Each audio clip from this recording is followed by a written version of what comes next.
Hello, hello, hello, ladies and gentlemen. Welcome to the Light Between Us podcast, hosted by Fro from Norway, as well as myself, EastMax. If you don't know who we are, well, stay tuned because you're going to find out a lot more about us as we attempt to navigate the faith. And yeah, we have a lot of things to discuss. I will be kind of put in the hot seat today. I guess we'll learn a little bit more about who I am and my path, my goals, my objectives, my faith, and yeah, I'm very, very interested to see where this goes. Um, Anything you want to add, Fro? Nah, let's play that intro music All right right, away. let's go ahead and kick it off. We got The Light Between Us, kind of our anthem, and I hope you all enjoy. I'm going to go on mute as this plays, and we'll be right back in a moment.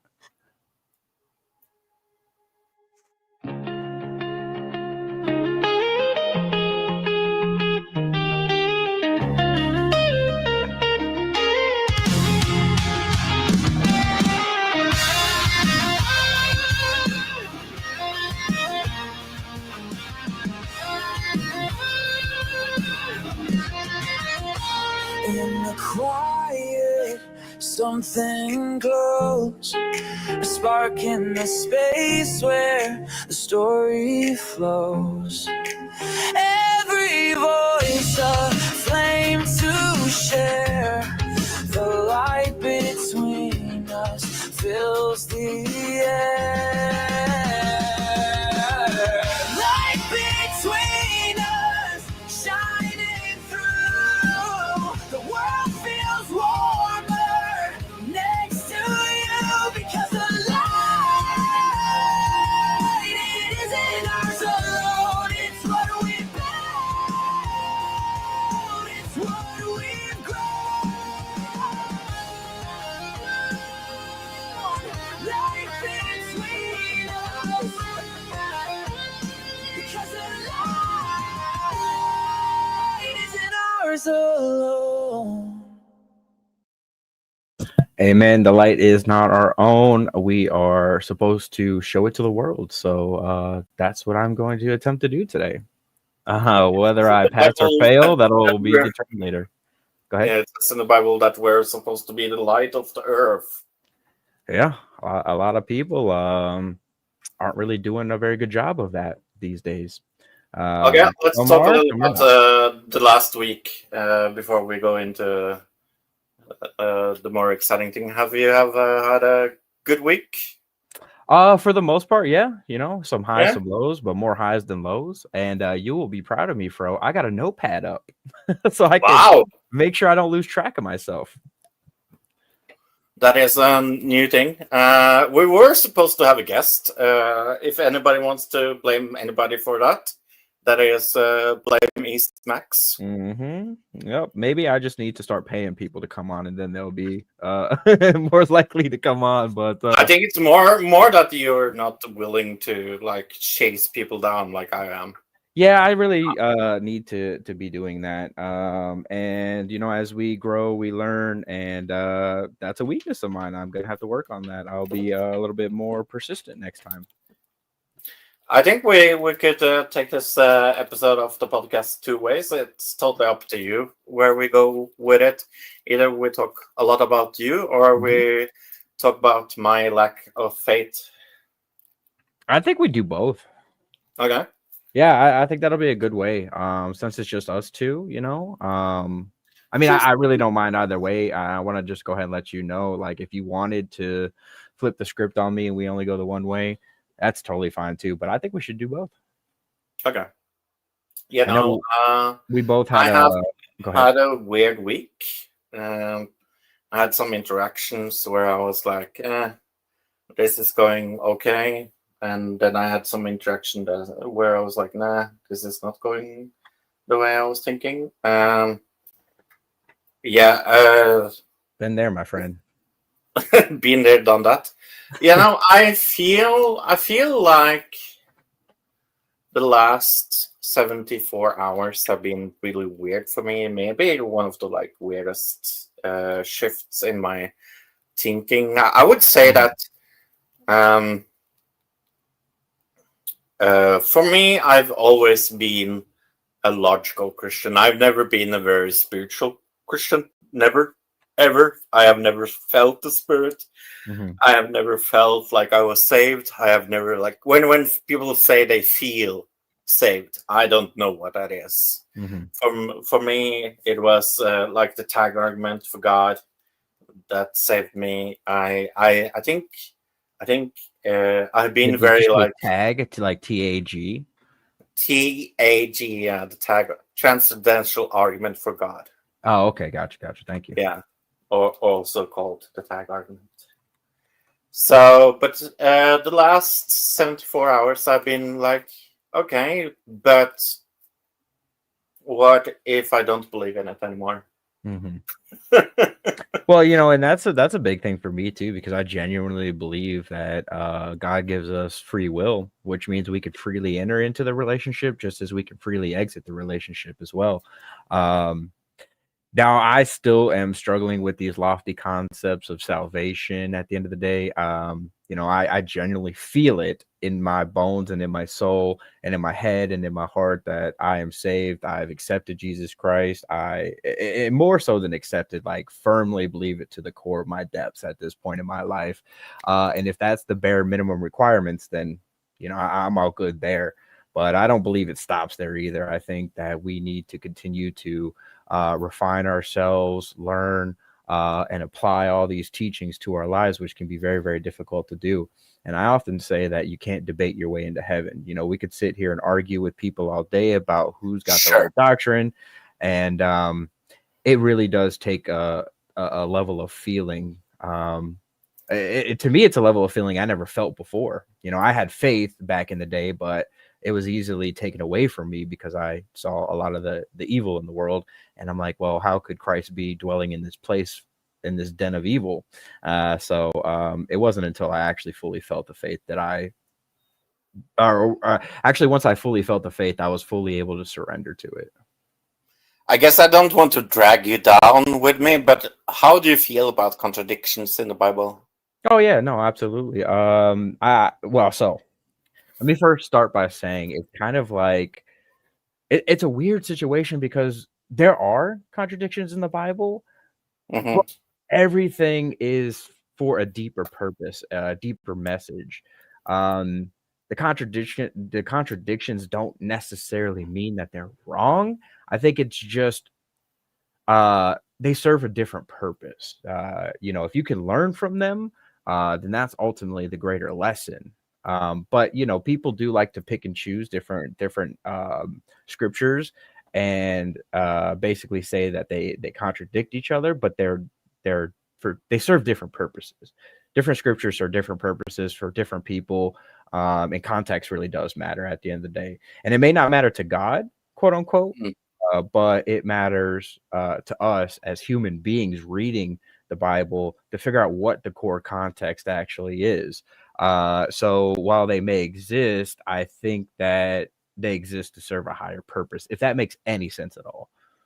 Absolutely not. But I think I want to go with the genealogy of Jesus. Yeah. Because in the Bible there are two very different genealogies of Jesus. One is presented in Matthew 1 to 17, and one is presented in Luke 3 23 to 28. And both are going through Jesus's lineage, but there are some notable differences in names. So, for example, Jesus' grandfather in Matthew is Jacob, wherein it's Helle in Luke. Do you think those things are important? Well, first and foremost, let me go ahead and just be completely honest. I don't fully know the scriptures in and out. I'm gonna pull it up here on my end and kind of take a look at it. Yeah. So in my ignorance, I'm gonna attempt to answer that question. Does it matter? Yes, it does matter. I think at the end of the day, we have human hands and we wrote down godly words with our human hands. That's what I'm thinking, maybe, Yeah. because when I talked to Isaac about this this week, I said something. I'm not sure if it matters or not, and I still don't know if it matters or not. I think Uh, the more importance you put on it, these ultimately these are definitely lofty questions to run with God to, because as much as I like to think that the Bible is perfect in yeah, the wording and everything like that, it's been translated and translated and rewritten and rewritten and rewritten to ultimately refine it, but it's still not fully completed. And I guess what I mean by that is, if, for example, some of the authors of the Bible were to resurrect, and you were to ask them, "Hey, why is this in here?" They'd be like, "Well, I may have just made a mistake." yeah. So I don't really have the end all be all answer to that. I think it's important, and I think it's worth analyzing. But I don't think it really takes away from the overall message of Jesus Christ. I think that we could sit here and argue who really was who really was in the lineage, but the more we focus on that, the more it takes away from learning from his teachings. You know what I mean? So it's definitely worth talking about, worth analyzing, but it's not worth dwelling on, in my opinion. Okay. What do you think is important to focus on? Do you think like people that says, for example, like slavery was condemned in the Bible has a point? So yeah, I mean, slavery in the Bible definitely has a point. I mean, there's a lot of lessons to be learned. I guess you could argue that in many ways that we could be a slave to God, but God doesn't want us to be slaves. He wants us to be free. So when we get into those sort of topics, it really does get fun to talk about. Even if say me and you get into an intense debate back and forth to try to kind of get closer to the truth of the matter, it doesn't really take away from the lessons. There's a lot of different. Again, context is key because if we go way back in time. Unfortunately, it was a necessary evil. Now, fast forward to today, it doesn't necessarily apply in the same way it did back then, but it still applies. And we have to really use our discernment and our brains to find out how that still applies today. Like you could argue the American prison system is modern form of slavery. You could argue that a lot of people are slaves to Christ when they should be walking freely with Christ. And we just have to apply it in a much different way nowadays, but it still applies. As time goes on, the truth stays the same, but it looks different from generation to generation.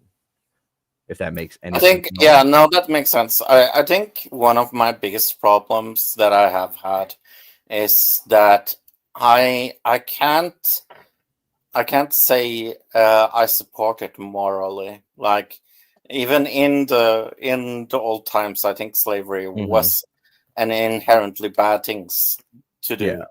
Like when Moses put very like clear rules of how much you can beat your slave, I go like, yikes! I go like, what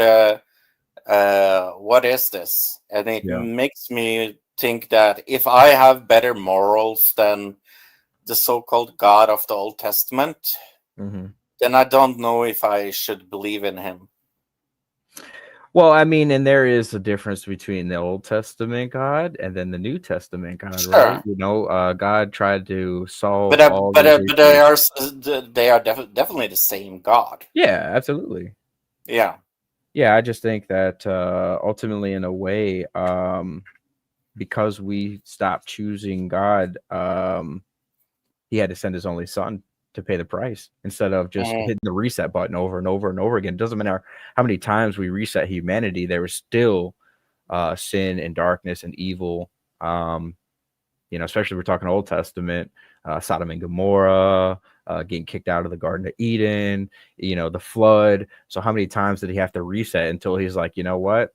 None of this is working. I'm going to go ahead and send my only son because you guys just won't listen. And it really is important to study the Old Testament and the Old Testament God, but it's also very important to realize the New Testament God is the one that we're currently operating under. We don't live in the Old Testament anymore. So again, it's I'm important to very talk glad about for it. that. Yeah. Well, yeah, absolutely, man. And that's not to say that he won't hit the final end button on humanity. Um, we deserve it though. I mean, to claim moral superiority over the people of the ancient times, there's an argument to be made there, but we're no better than the people of the Old Testament.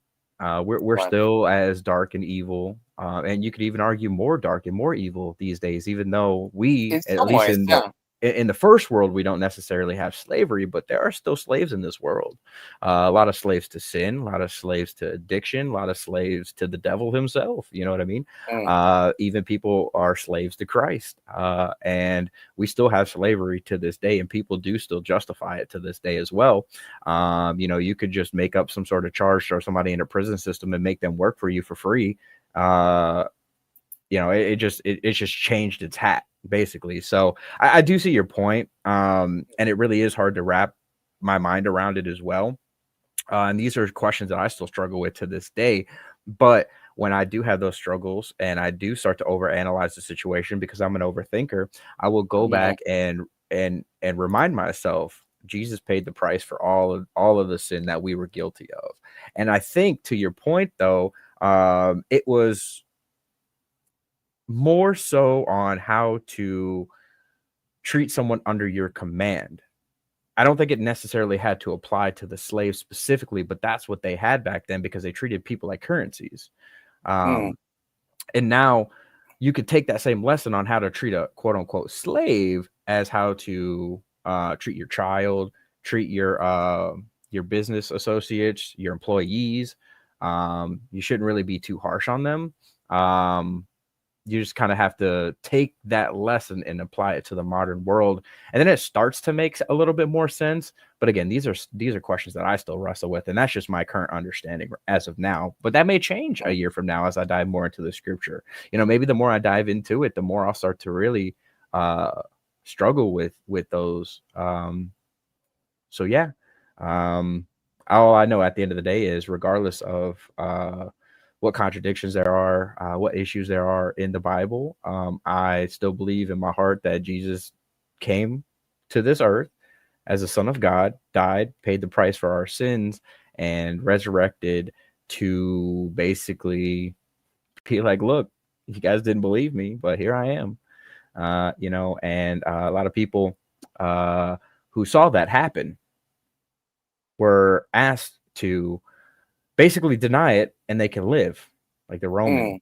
They were basically told, well, you need to tell us that what you saw is not real and we'll let you live. And not a single one of them chose to do that.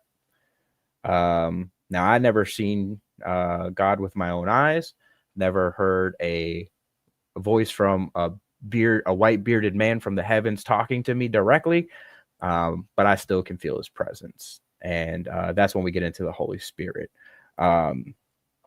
And yeah, nothing is going to shake my faith personally. I don't care how many people say the Bible is right or wrong. Those are words, and they're God's words in a lot of ways.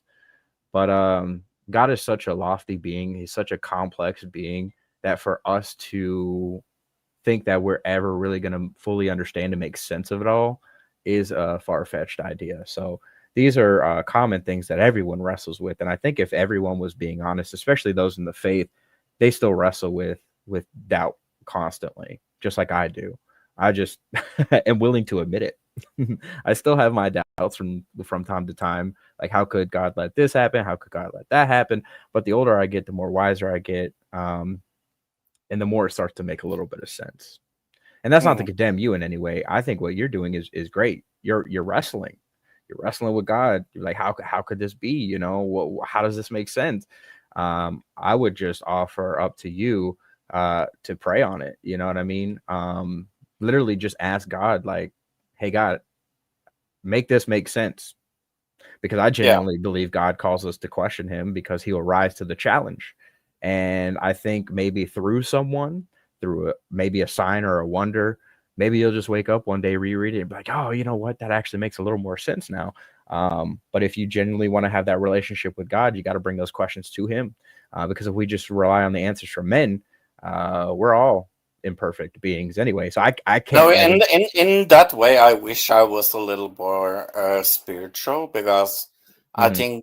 think since I am so intellectual, and I don't Yeah, mean to like talk to myself about like I'm a hyper intellectual being. That's not what I mean. no, I can What I tell. mean is like for me, it's always been a matter of what I can have proof of. Hi, Exactly. Smokey. Hi, Yep. Veckel. Yep. Welcome in, Smokey. Welcome in, Veckel. Don't know how long you guys got. Hopefully you enjoy. Shout out to you guys for stopping by. Thanks for that. Yeah. But no, I definitely see your point, and this is something that I struggled with, and still to agree to a degree struggle with too. And I always tell people you can't intellectualize your way into heaven. It's not possible. It's a mixture of thought and feelings. Um, Yeah, and I just never had the feelings around my religion. mhm. I don't like, even when I was a Mormon, because Mormonism is very like touchy feely religion. They say Mhm. that you have to have a testimony in your bosom, whatever that freaking means. Well, to that point, that they're not necessarily wrong, because I have that Yeah, anywhere or any opportunity I get to share my testimony, I absolutely take a hold of that and let people know kind of the darkness that I was in and how I am able to walk into the light now. And there is a power in testimony, but I don't think testimony is really going to be uh taken seriously, especially to people who don't believe at all. I could share my testimony on how God saved my life all day, yeah, but say to someone who has genuine unbelief, they're going to be like, oh, well, you're just crazy, and it's not going to make a difference at all. So there's a power into it, but I think it's just more powerful between believers.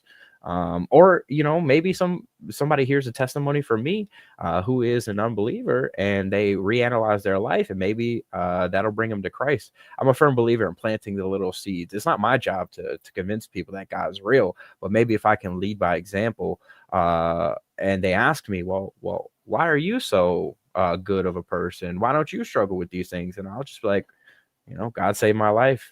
Jesus paid the price for my sins, and I got the Holy Spirit. And like, you got to try it. You know what I mean? But I'm firm in my belief that you can't beat people over the head with God until they believe, because it's only going to drive more people away. yeah, and But can that I is ask maybe you? what. Yeah, sorry. Oh, Yeah, come on. I was just gonna ask you a question. Are you able to forgive yourself? Like, and I'm not talking about like overall sins, but just as a human being, do you make a I'm mistake, and are terrible you at a? it. And I think I'm that, terrible at it. Yeah. and I'm not trying to be a therapist or nothing. I think that's kind of where a lot of people struggle with faith, because, um, say I make a mistake today, which I probably will somewhere. Maybe I've already made one on this live stream and haven't realized it yet.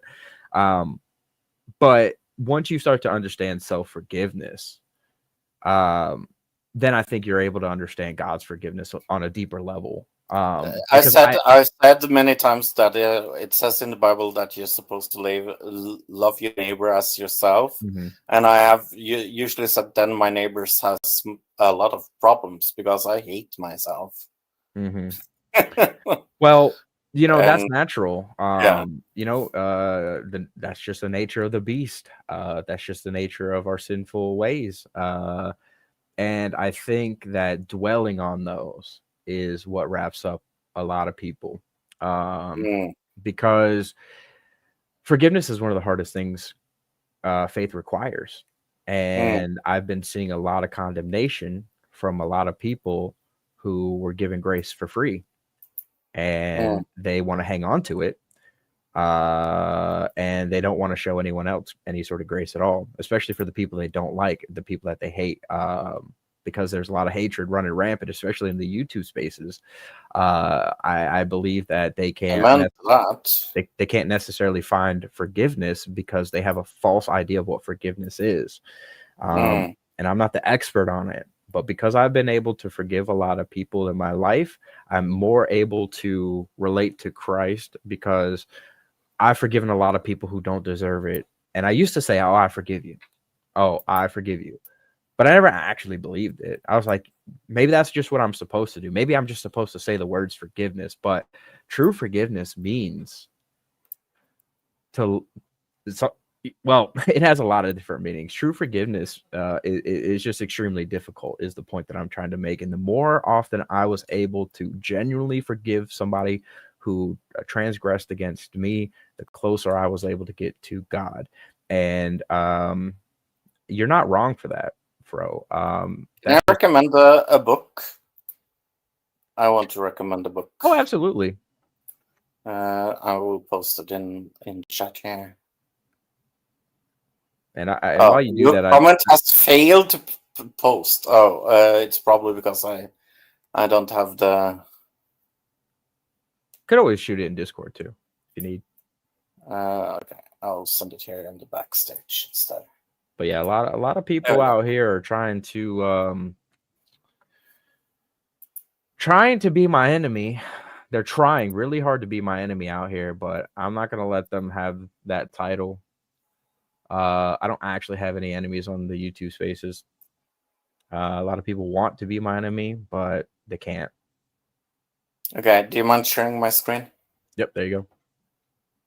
So this is a book that has been very important for me, at least. It's called Forgiving What You Can't Forget. Okay. Discover how to move on, make peace with painful memories, and create lives that's beautiful again. This is a Christian lady that wrote this book. Oh, cool. Liza Terkhurst. I am gonna have to check it out then. And power of the triggers, identify stealing trust. Oh, cool. Yeah, all right, got the gist. Really good. Yeah, I mean, the overall message is, man, we don't deserve forgiveness. None of us do, especially the people that attack us and that we don't like. Once you're able to do that, then you kind of reach the next level in terms of the faith. And that's why I always preach on that there are levels to the faith, because it starts off just by saying, I believe.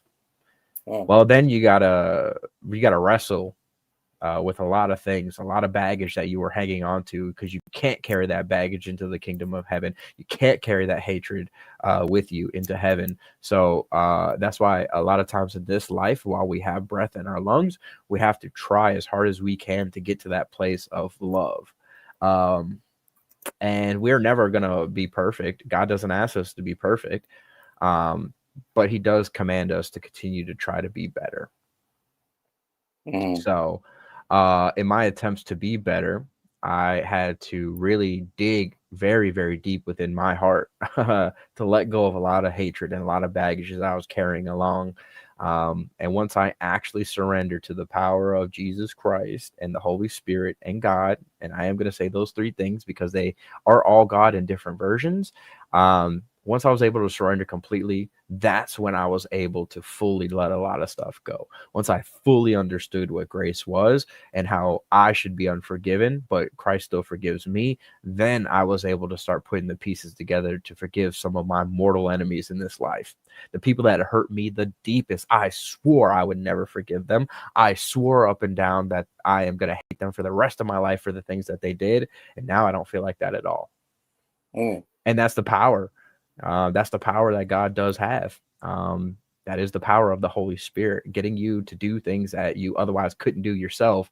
And that's part of my testimony, because if you knew me in my real life and you knew me for many, many, many years, I've taken a lot of abuses. And I can say to this day, right now, as I'm living and breathing, I hold no hatred in my heart for anyone walking the face of this earth. And that was a big, big, big deal for me, because I hated a lot of people. But I can understand how hatred can manifest in that, because like I have people that I have not forgiven, even though I have read this book.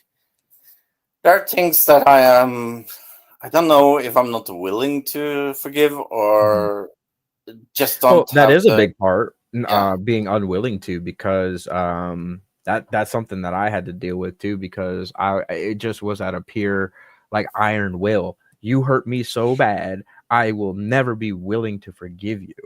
Yeah. And it starts off small usually, like, and then it grows, and then it grows, and then there's more people that do something against you that you choose to hate, and then that stacks onto the pile, and then the pile just becomes so big that in order to like unload that, you have to take it like straw by straw, like a pile of hay. It stacks up, and then you want to take it down, but you can't take it down all at once. You got to take it by piece of hay to piece of hay to piece of hay, and it requires a lot of work. And this is why I talk a lot about works. Like, it takes a lot of work to let this stuff go. God isn't just a magical pill that we can swallow and then we're just happy and loving and peaceful and we walk in grace and all this cool stuff. You kind of got to work to get to that place. And that's what I love to hear from you, Fro, is you're willing to put in the work to get there. I believe that, well, I'm not in the salvation business. I can't say for sure whether or not you are saved, but the fact that you're trying to get to that place of peace, love, positivity, and happiness, and be able to forgive yourself, be able to open up to God, is something I love to hear, because you're open to the idea, and that's step one. Then we got a bunch of other stuff that we got to do to really, really become as Christ-like as we possibly can. And none of us are ever going to get it perfect 100% of the time, all the time anyway. But the fact is, like this, you said that you're reading this book, and I'll even check this book out too. You're trying to get to that place of love, and I love to hear that. So you had an interesting week with interview with Frank. Oh, I did. Yeah, I forgot about that. How did you feel that went? I listened to it, of course. I feel like it went extremely well. And it really kind of renewed my hope. And I said this on there, renewed my hope that not everyone in the free grace community is there are some people in the free grace community that you could talk to. Let's put it that way. A lot of people in the free grace community, and this is kind of one of the reasons why I shunned it off to begin with. I kind of was judging a book by its cover, because everyone I've seen in that community is just so hateful, equally as hateful as the people they hate. And I think to myself, well, if God forgave you when you didn't deserve it, why then can't you forgive the people that you don't like and that don't deserve it? And I watched a lot of back and forth today between the free gracers and their adversaries, and I can just feel the venom seeping from them. I can taste the hatred off of their lips, and it really called into question, is free grace a good thing? Because all the people that I see can't really seem to let it go. But Frank showed me a lot of grace, a lot of patience. He was trying to educate me on what free grace actually is.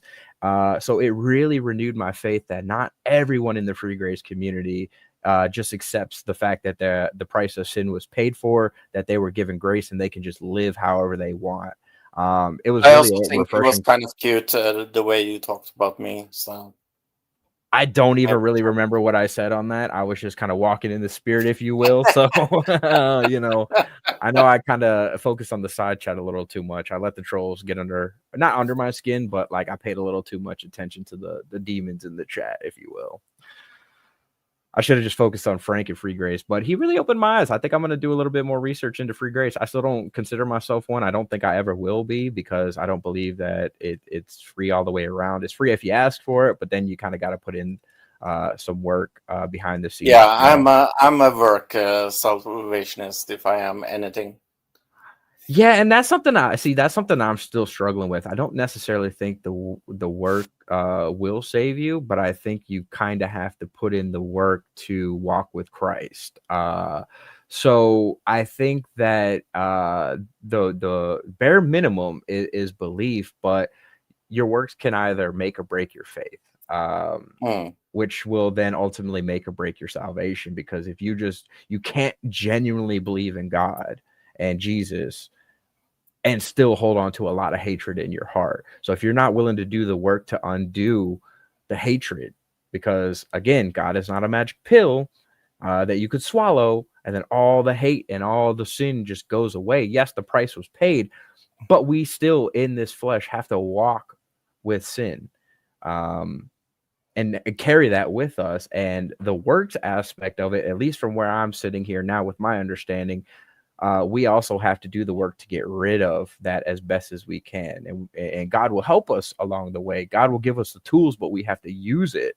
So I don't really know if works are going to save you or not. I don't think they will, but the works are very important. Like you doing the work to kind of learn how to forgive yourself. I think once you're able to do that, it'll unlock a new not unlock a new relationship, but it will help strengthen your relationship with God and help you understand a little bit more, because God has no reason to forgive us.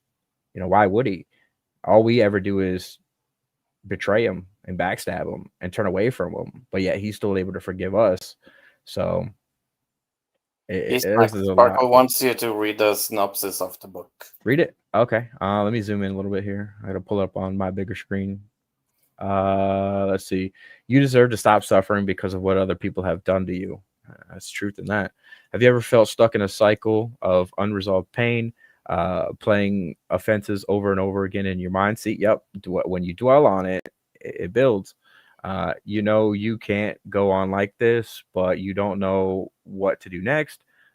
Is it Liza? Liza, I'm just going to call her Liza, has wrestled through this journey, but in surprising ways, she discovered how to let go of bound up resentment and overcome the resistance to forgiving people who aren't willing to make things right.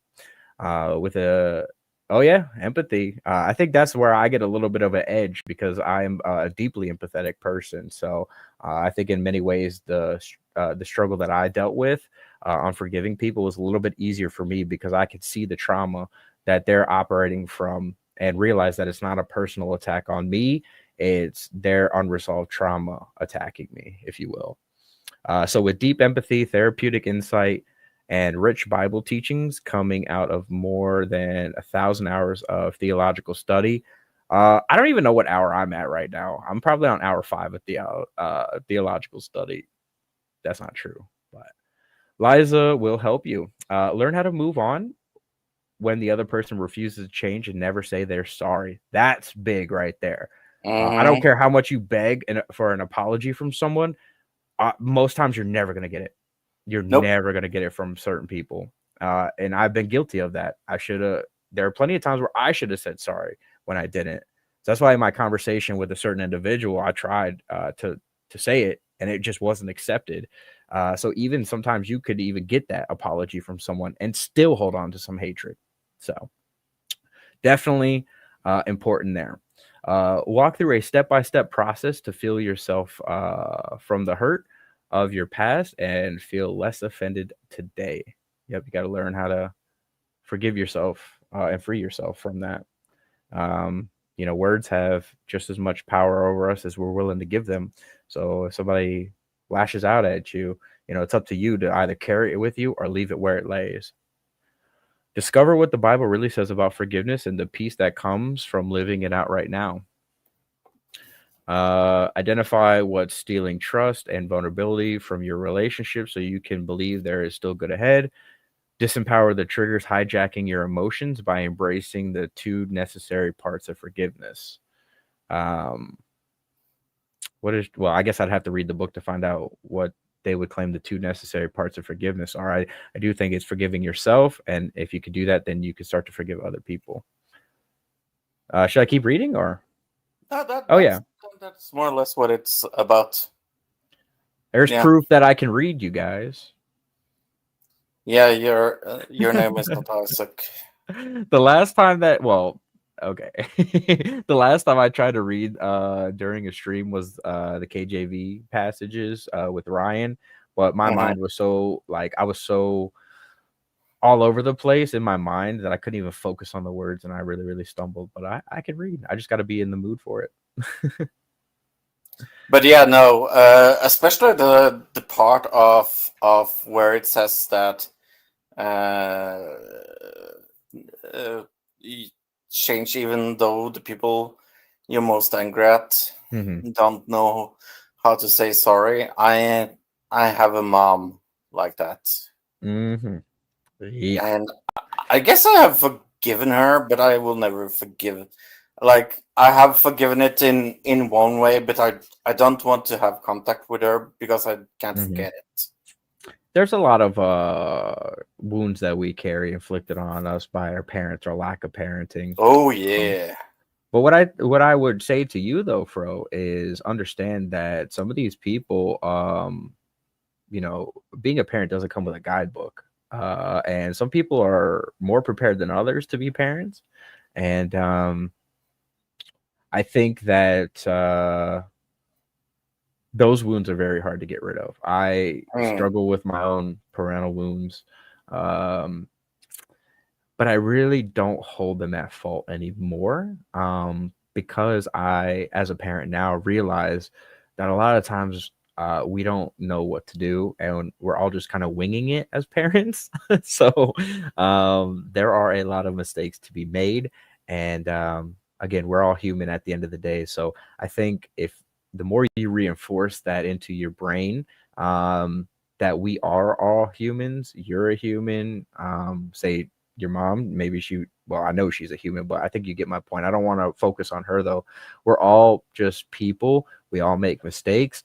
And even if certain people will not apologize to you, maybe they don't hate you as much as you think they do.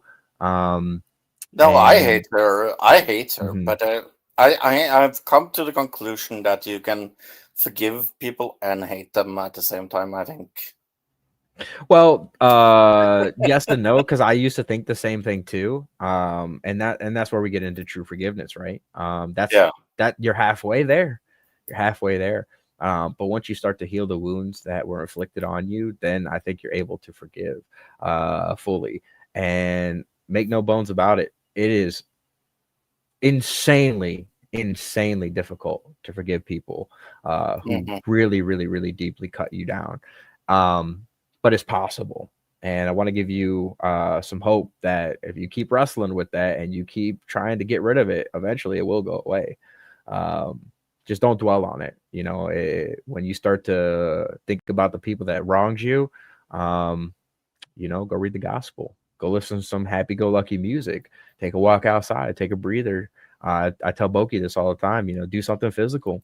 You start getting into those thoughts and those brain patterns of this person hurt me, this person hurt me, I hate them, I hate them. Go do something to forget about it. And once you do that enough, then you'll either stop thinking about it or think about it in a much different way. But then again, I'm not Jesus, so I say leave it up to him. But it's not that easy. You can't just say, "Hey, God, take all this pain away from me," because if you pray for strength, He's going to give you more difficult times to make you stronger. God is not just going to magically upload strength into you. He's going to give you a difficult time after a difficult time. If you want to be strong, you have to go through the trials and tribulations. And I think a lot of more of us are stuck in trials and tribulations, and we haven't really learned the lesson. So I am just very, very glad to hear that you are working on that. And I want to focus on the positive.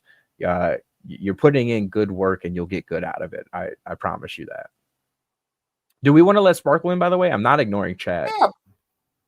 I figured we got a little more time left. We can. Okay, I'll do that. I'll drop the link. We Not have fun everyone. today. Not everyone gets in. I'm gonna drop the link though. I'll say that. I mean, we only have 2 viewers. I don't even know who the other person is. Probably one of the adversaries, right? I mean, the last time you let Isaac in, that went very, very, very bad. So, Oh yeah, I mean he's welcome to talk to me whenever he wants. not today. No, not Not not not today. not for this. Not for this. I'll say that. Yeah. Hello, Good Sparkle. morning. How you guys doing? Ah, Could be better. Could be worse. Yeah. It's Monday. Fro, I don't know if you saw that, but I wrote, "I'm proud of you."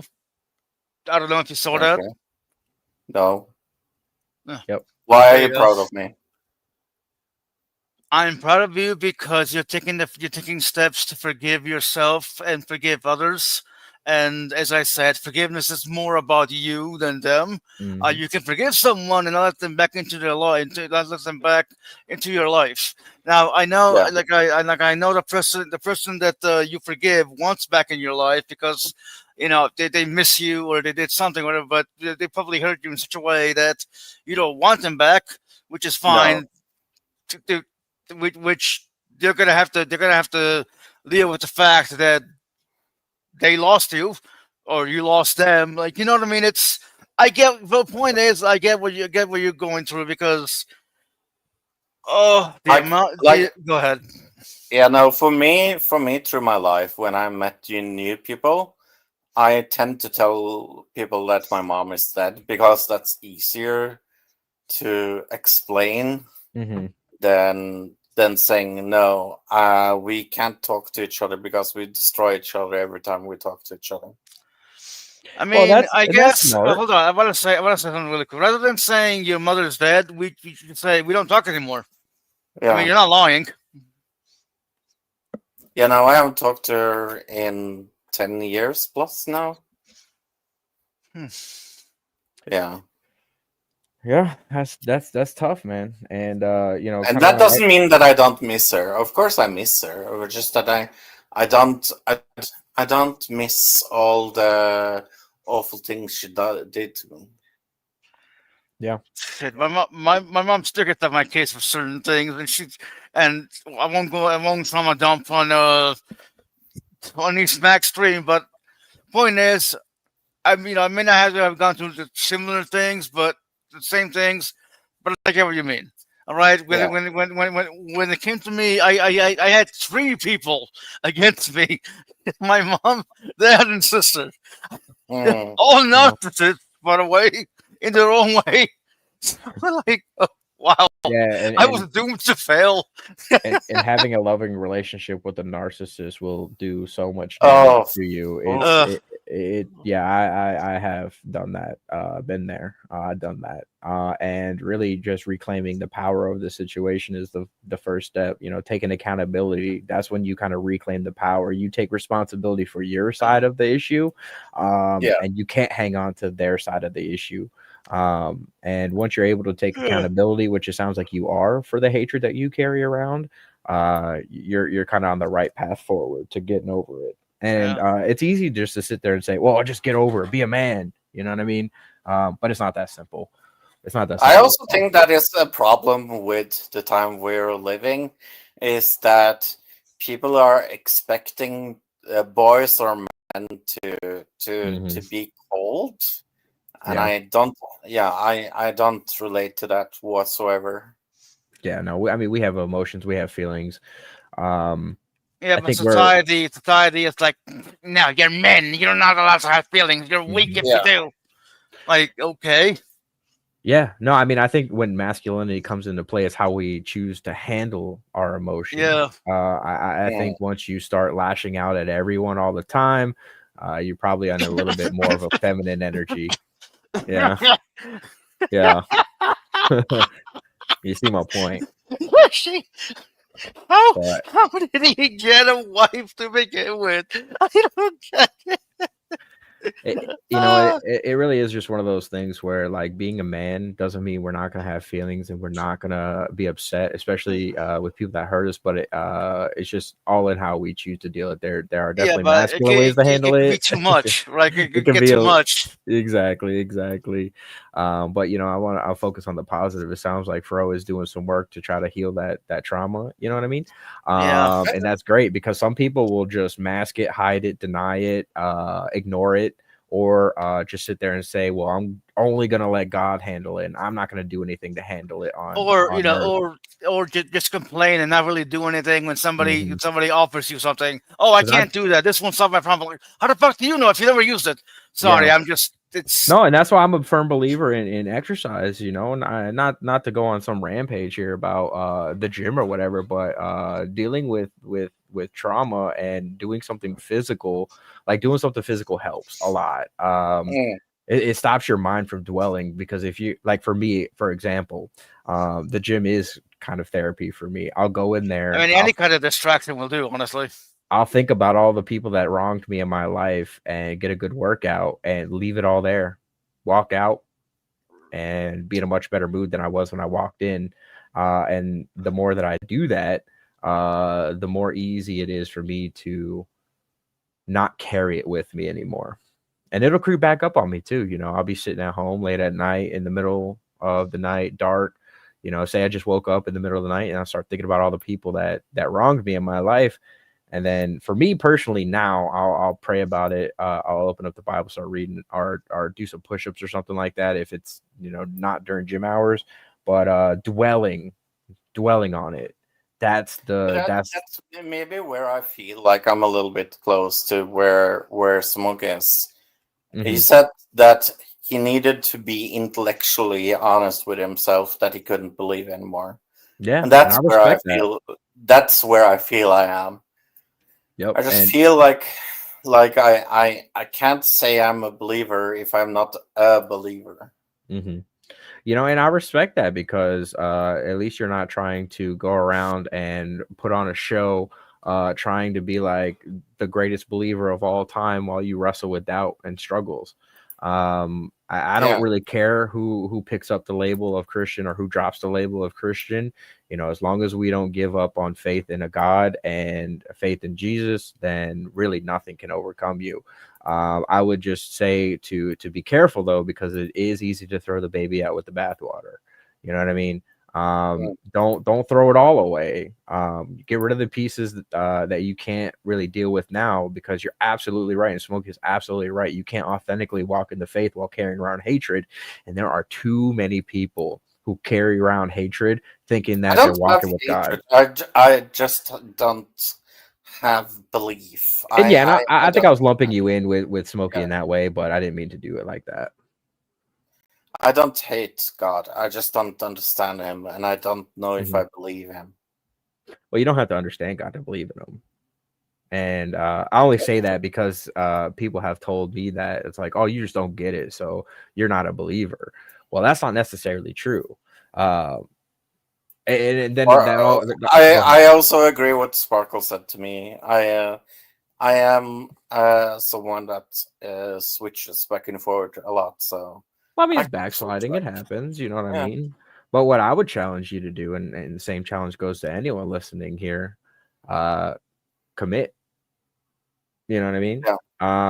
It's easy. Like, and I used to backslide all the time. Again, I was agnostic. I'd believe for a little bit. I'd backslide because of people are ugly and gross and evil. And I thought to myself, well, how could Christ be in this church when the church leaders are so evil?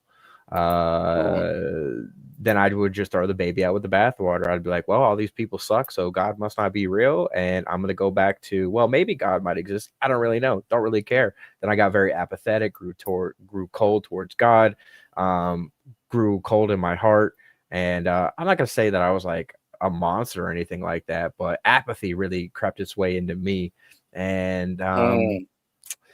that can be a very, very comfortable anesthetic apathy. Apathy, if you just don't care about anything, well, then you can't get hurt, right? Then you stop caring about people. Then you stop caring about their feelings, and then you stop caring about their woes and their struggles, and then you just kind of become a nihilist, in my opinion. And Well, talking about that, have you done your homework? no, I didn't have the time, but I'm gonna do it tonight, though. I promise. I am gonna report back, and on the Okay. next episode, I will have watched it by then.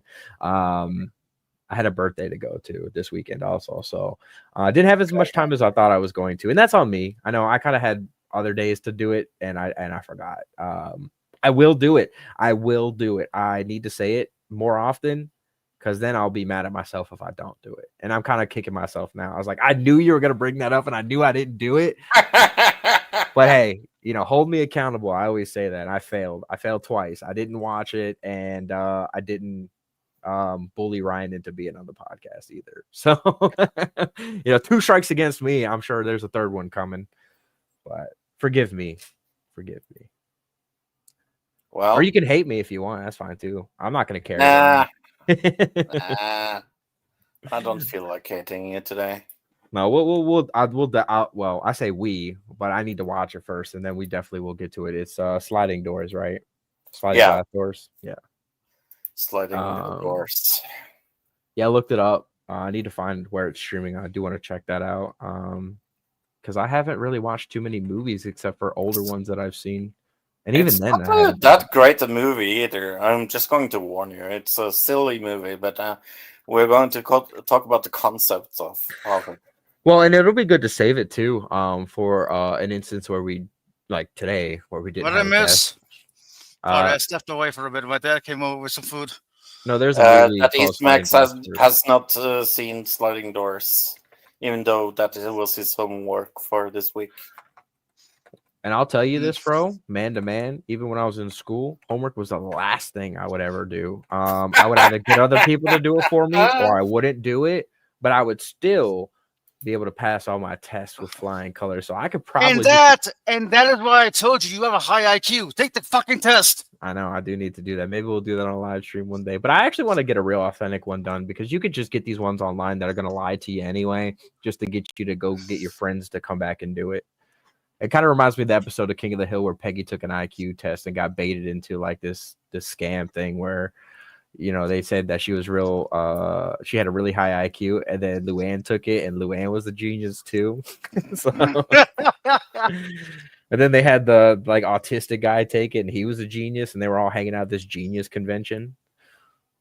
Well, I'm going to talk 2 sentences or more about drama science fiction on Apple TV Plus. Oh, I thought you meant like drama on here. I was like, oh, we're getting juicy. No, called Pluribus. This is the same guy that has made Breaking Bad. Ooh. This is the best show I have ever watched in many, many, many years. Oh, it's got 100% by Rotten Tomatoes. That's crazy. Oh, yeah. You rarely and see that. 8.9 on IMDb. Mm-hmm. Yeah. Yeah, I'll definitely. It's on Apple TV. It looks like, and Yeah. I think I could check that. I'll find it. Other than that, do you have Plex, Max? I think that's free though, right? Yeah, Isn't it I free? am. I've seen I'm the a- app on my TV, but I haven't checked it out. Okay, if you use Plex, you can become a member of my server, and I have it there. Oh, cool. Yeah, I have to check that out. I have I think I have the app on my TV, and if not, I could probably download it and we'll check it out. Yeah. Or I could just do it on the web browser too. I'm sure I might have to. Yeah, I look can into that. send you an invite to my server, and I have loads and loads of TV and movies there. All right. So I got a question for you both. Sparkle, do you walk in death or life? I mean, I like to think I walk in life, but I'm not sure though. All right, Fro. how about you? Death or life? I definitely walk in life. Now, if someone asks me, Okay, do you you walk work in life or death? I had to walk through death to be able to live. That is a good answer. Fuck you. I walked through the valley where I harvest my grain. I took a look at my wife and realized she's very plain, but that's just perfect like an Amish like me. I hate fancy things like electricity. And for 40 in the morning, I'm milking cows. Jebediah feeds the chicken and Jacob plows. Fool. Mm-hmm. You know, if I didn't know you, I would have. Is that Amish Paradise? It is Amish Paradise. Oh my god, I love that song. I haven't heard it in forever. Weird Al, right? Yeah. I'm a huge Weird Al fan. Yeah, no, Weird Al's great. I love his songs. Absolutely. But Pluribus, yeah, I want everybody to go and watch Pluribus. It is one of the best original science fiction series I have seen in quite a while. Do you know Weird Al identifies as Christian as well? I don't know that. Yeah. I mean, I heard that a long time ago. And I wanted to kind of fact check myself. He's not very public about his faith, but apparently people asked him, like fans have asked him, and he said, yeah, so that's cool. We can Google it, I guess. Well, I know I did just Google it to make sure I wasn't talking out of the side of my neck. And apparently, yeah, because somebody told me that a long time ago, and I thought they were joking. I was about to bring that up in conversation, but I did do a little bit of fact checking on myself. So yeah, that's why he abstains from cussing, alcohol, drugs, maintains a clean public image. Like he's living it. He doesn't preach it; he lives it. Yeah, and he married very, very late. Yeah. I mean, I kind of hope it one of these days I'll be open to the idea of marriage again because I kind of swore that off after my last run. Then, so oh Yeah, man, I've been single 10 years, more or less. there is no shame in that. I used to be one of those guys that thought you just if you're single, man, then you must suck, right? But no, not at all. I am completely on the opposite side of the spectrum with that now, and think that if you have a very, very strong focus on dating and women and all this other stuff, like, yeah, no, definitely protect your energy, protect your peace. So the right one will come along someday. The But right yeah, one will come along someday. So any other final sentiments? I know we're reaching the hour mark here. I don't know how long we really want to go, but I did also want to say this though. I like having us three here together because it's like the different scales of belief. We got just the Sparkle, three of who is us. a dirty unbeliever. We got Fro, who is kind of fence riding on belief, like a dirty fence rider. And then you got this cool guy, EastMax, who is the only genuine believer in the chat. So I'm completely being sarcastic with that last statement about myself, but it is cool that we have the three I shades. I may be an unbeliever, but you and I both know that I'm a better Christian than most Christians on here. Well, absolutely. And you're cited for that a lot often, actually. And that's very inspiring because people can see you by the fruits of your spirit. You know what I mean? So you reap a lot of good fruit with your good spirit, Sparkle. So I'm still not convinced that you're going to die an atheist, though. I'm going to tell you that. You're going to come over to the light side one of these days. Maybe it's on the last day. I don't know, but you're going to cross over. You have too much of a good spirit to not have belief. And I'm not faulting you for that at all. I just know that one of these days, Sparkle, one of these days, when that day happens, you can think back to the fact that I said that. But one of these days, you're crossing over. I'm telling you. Maybe it's for Judaism or something else like that, but you're gonna cross over to something one of these days. I'm telling you. As long as you don't become Muslim. Oh no. Well, if you ever became a Mormon, I'm definitely gonna poke fun at you, though. I will say that, but no, I don't know if it's gonna be. Mormon is more fun than Mormons are great. Muslims. Like the Mormon people themselves have always been kind, gracious, and fun to be around, and positive, and they do a lot of good work. I will say that. And this is just me talking about myself, but I would have to have massive brain damage for believing in any religion. Least of all, being a fucking Muslim. Yeah. You know what? Hey, maybe that's what happened to me. Maybe I just bumped my head so hard one day. No, Max. I was talking about me personally. I know the implication of that, but I'm just talking about me. Well, I really don't think the way is to push it on anyone anyway. But I will say I do like this kind of like discussion with these three individuals, myself, Fro, and you, because it really is the different shades of belief. So that's actually pretty powerful. Yeah, and if you want to, please pray for me. Oh yeah, I mean, absolutely, man. I'd be praying more so for my enemies than anybody else these days. But I kind of ran out of enemies. I don't have them anymore. But the adversaries are always around, so I spend most of my time praying for those folks. But I will definitely add you to the prayer list, and as soon as we end this live stream, I'm going to do just that, so I don't forget. I mean, I could do it right now, but I don't know. I don't want that to be taken for like show or anything like that, so I'll do that privately. But it will happen after this live stream. Mark my words. Mm-hmm. And I'll pray for Sparkle against his will because I like to violate people with prayer, so I'll do that too. Prayer for Sparkle. You feel violated when people pray over you, Sparkle? Not really, but the way he put that, I know. I like to say that. I like to pray against people's will. Sounded a little sexual there, EastMax.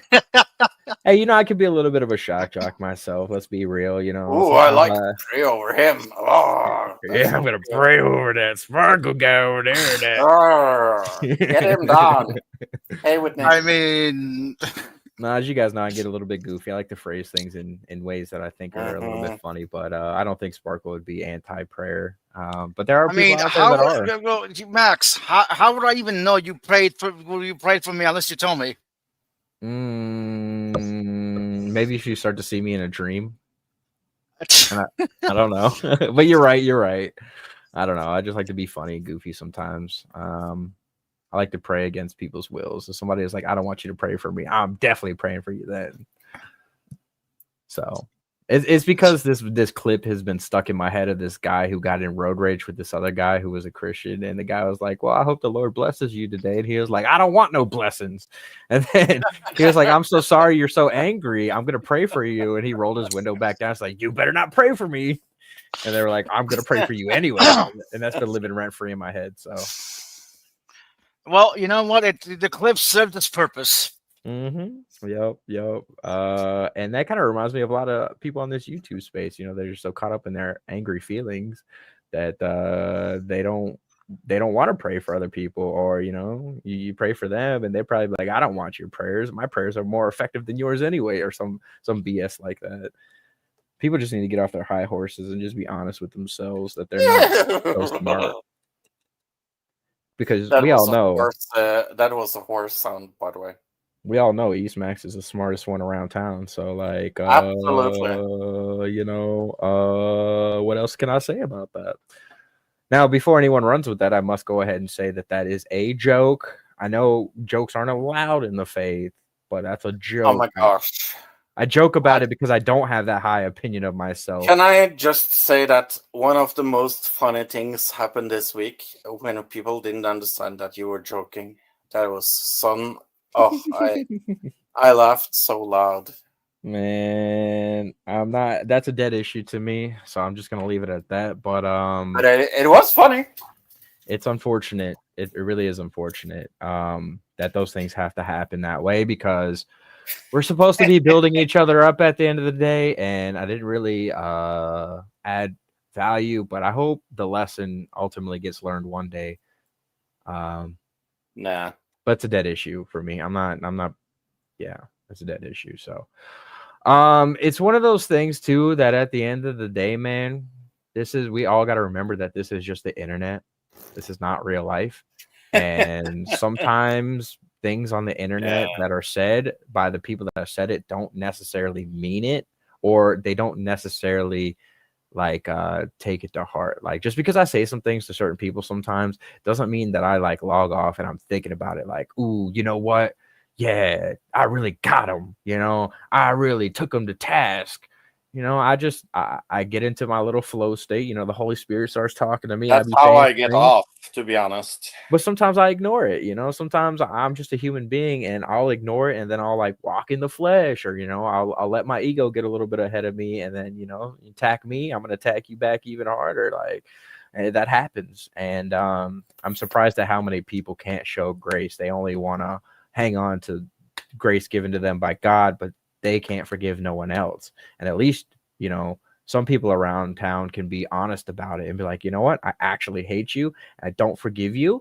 And then there are other people that just say, oh, I forgave you, and then go right back to attacking the next day or the day after or the day after or the day after. I'm so sick and tired of these people who claim that they're staying away from drama, but yet run to their own circles to spin the wheel of drama even more. Amen to that. And they'll claim, oh, I forgave them. Well, if you forgave them, why do you still talk about them consistently? Hi, Halsey. Oh, yeah, Halsey. Yo.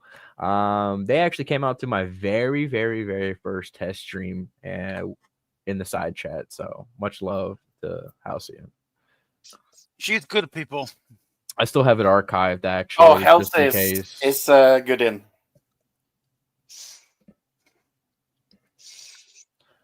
That's a really good question. It says, East, do you feel like you really can sense the difference between walking in the flesh and the spirit, or does the realization come after the fact? I would say for most people it comes after the fact, but I kind of know it comes in after the fact.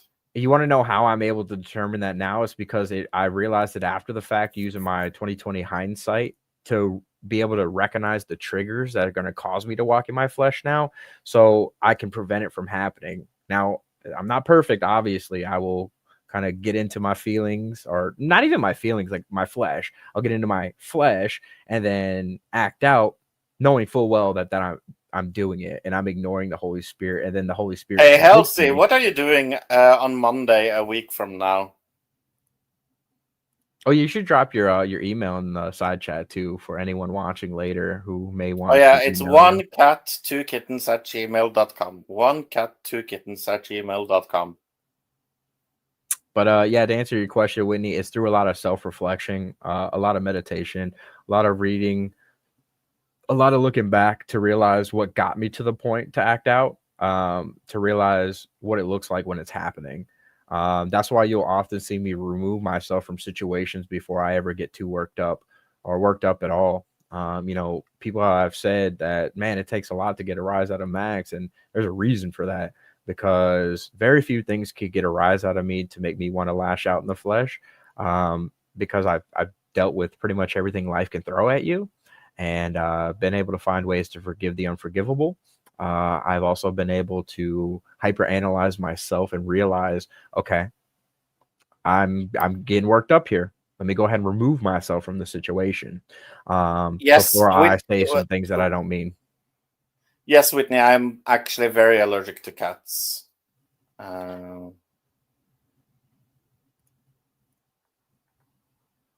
Oh, just to see if you wanted to come on and be a guest on the podcast. Yeah, we want you as a guest next Monday. I'm still gonna work on getting Ryan to come on. Probably the most controversial guest we'll have, because he's one of the most controversial people around here. I don't get it, but that's me. Like, if I put myself in the shoes of the people that don't like him, I kind of get where they're coming from. I just completely disagree with them. Like, using my I will empathy say that hat, right away. I got love for Ryan. So it's just one of those things. I think people are caught up in their own delusions. He really got under the skin of a lot of people, and they don't like it. And Yeah, they but lash out. I don't get why they are calling him like Judas and things like that. Oh, there's reasons. Like, they have. I know there's reasons, but I think those reasons are terrible. I mean, I agree 100%. I do agree. I guess I'm trying to be. Halsey, that's not how it works. We want to book you. Yeah, so we can kind of give you a heads up, maybe get you an idea of what's going to take place. We don't want to just have you come through and just get blindsided. You know what I mean? Yeah. Out of respect, usually we like to plan these things out. We like to plan it out. I love to just show up on the spot. Not EastMax, but I do. No, it's good for the podcast. Absolutely. For me personally, I love to just show up on the spot with no preparation and just let my spirit speak. You know what I mean? So that's how I've always done my whole life. Yeah, I'm the planner of the podcast. I hate that we don't have a guest, because I really wanted to talk to Ryan. Yeah. We are going to talk about what you believe and not believe. That's what we talk about on this channel. Yeah, I mean, this is a faith-based podcast, but we really just like to talk to people through all different walks of faith. Yeah. From no faith at all to people that are mature in the faith, and anywhere in between, in my opinion. I mean, unless Fro shares a different opinion, that's how I look at it. No, that is more or less what it is. And as you can see right now, House, we got 3 different shades of belief.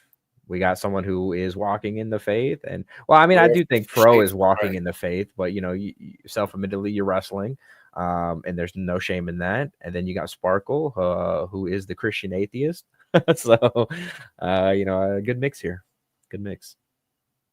So, I would say, Halcyon, if you just want to come on next Monday around the same time, and you want to talk about your faith, then you should. Steve, they want to interview you. That's what they're getting. I don't think they mentioned that. They want to interview you.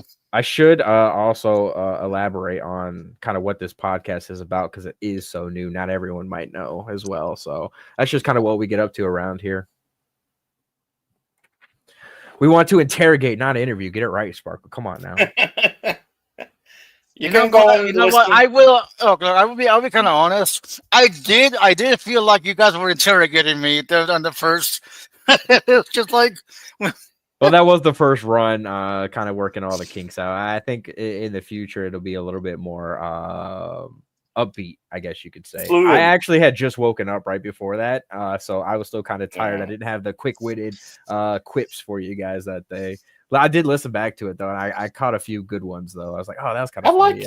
liked the podcast. Yeah, last week. I guess it's different being in the hot seat. You know what I mean? True.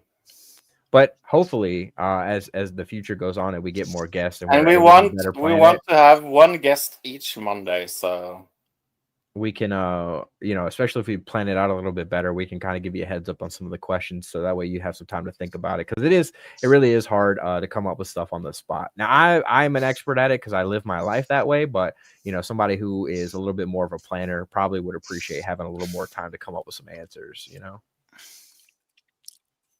I don't know if Halcyon's that way. Maybe Halcyon just wants to hop on here maybe Monday and just go with it. But, maybe we can, if they do want to, we can flesh it out, give them a heads up on some of the questions so they can prepare.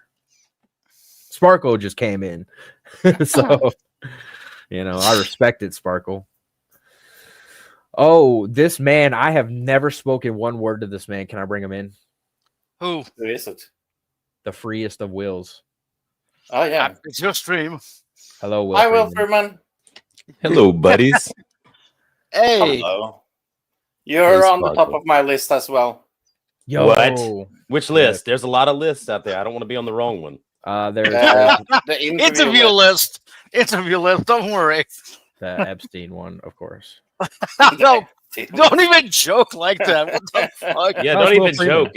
As many times as I flew, I don't think I got number one. I should also express that parental advisory is in effect. So Oh yeah. viewer discretion is advised on this. Pure discretion is At least at this advised. point, we got Will Freeman. Who knows where this could go? I mean, yeah, come on. I mean, I'm Oh. typically pretty polite. You can ask Halsey. No, I mean, you've always been really, really cool to me. I do also- remember that one night that we kind of got into a Yeah. little bit of a troll war with each other, but that's where I gained a little bit of respect for you. You were able to take it. So you've always been cool to me since then. Yeah, I like you guys. I mean, Oh, I this go way man. back with Sparkle, though. Way back with Sparkle. Bob, I love you. I hope you know that. I love Bob. Next is Bob. So anyway, moving on. And I Yeah, so sincerely mean that. Are you free on Monday, Halsey?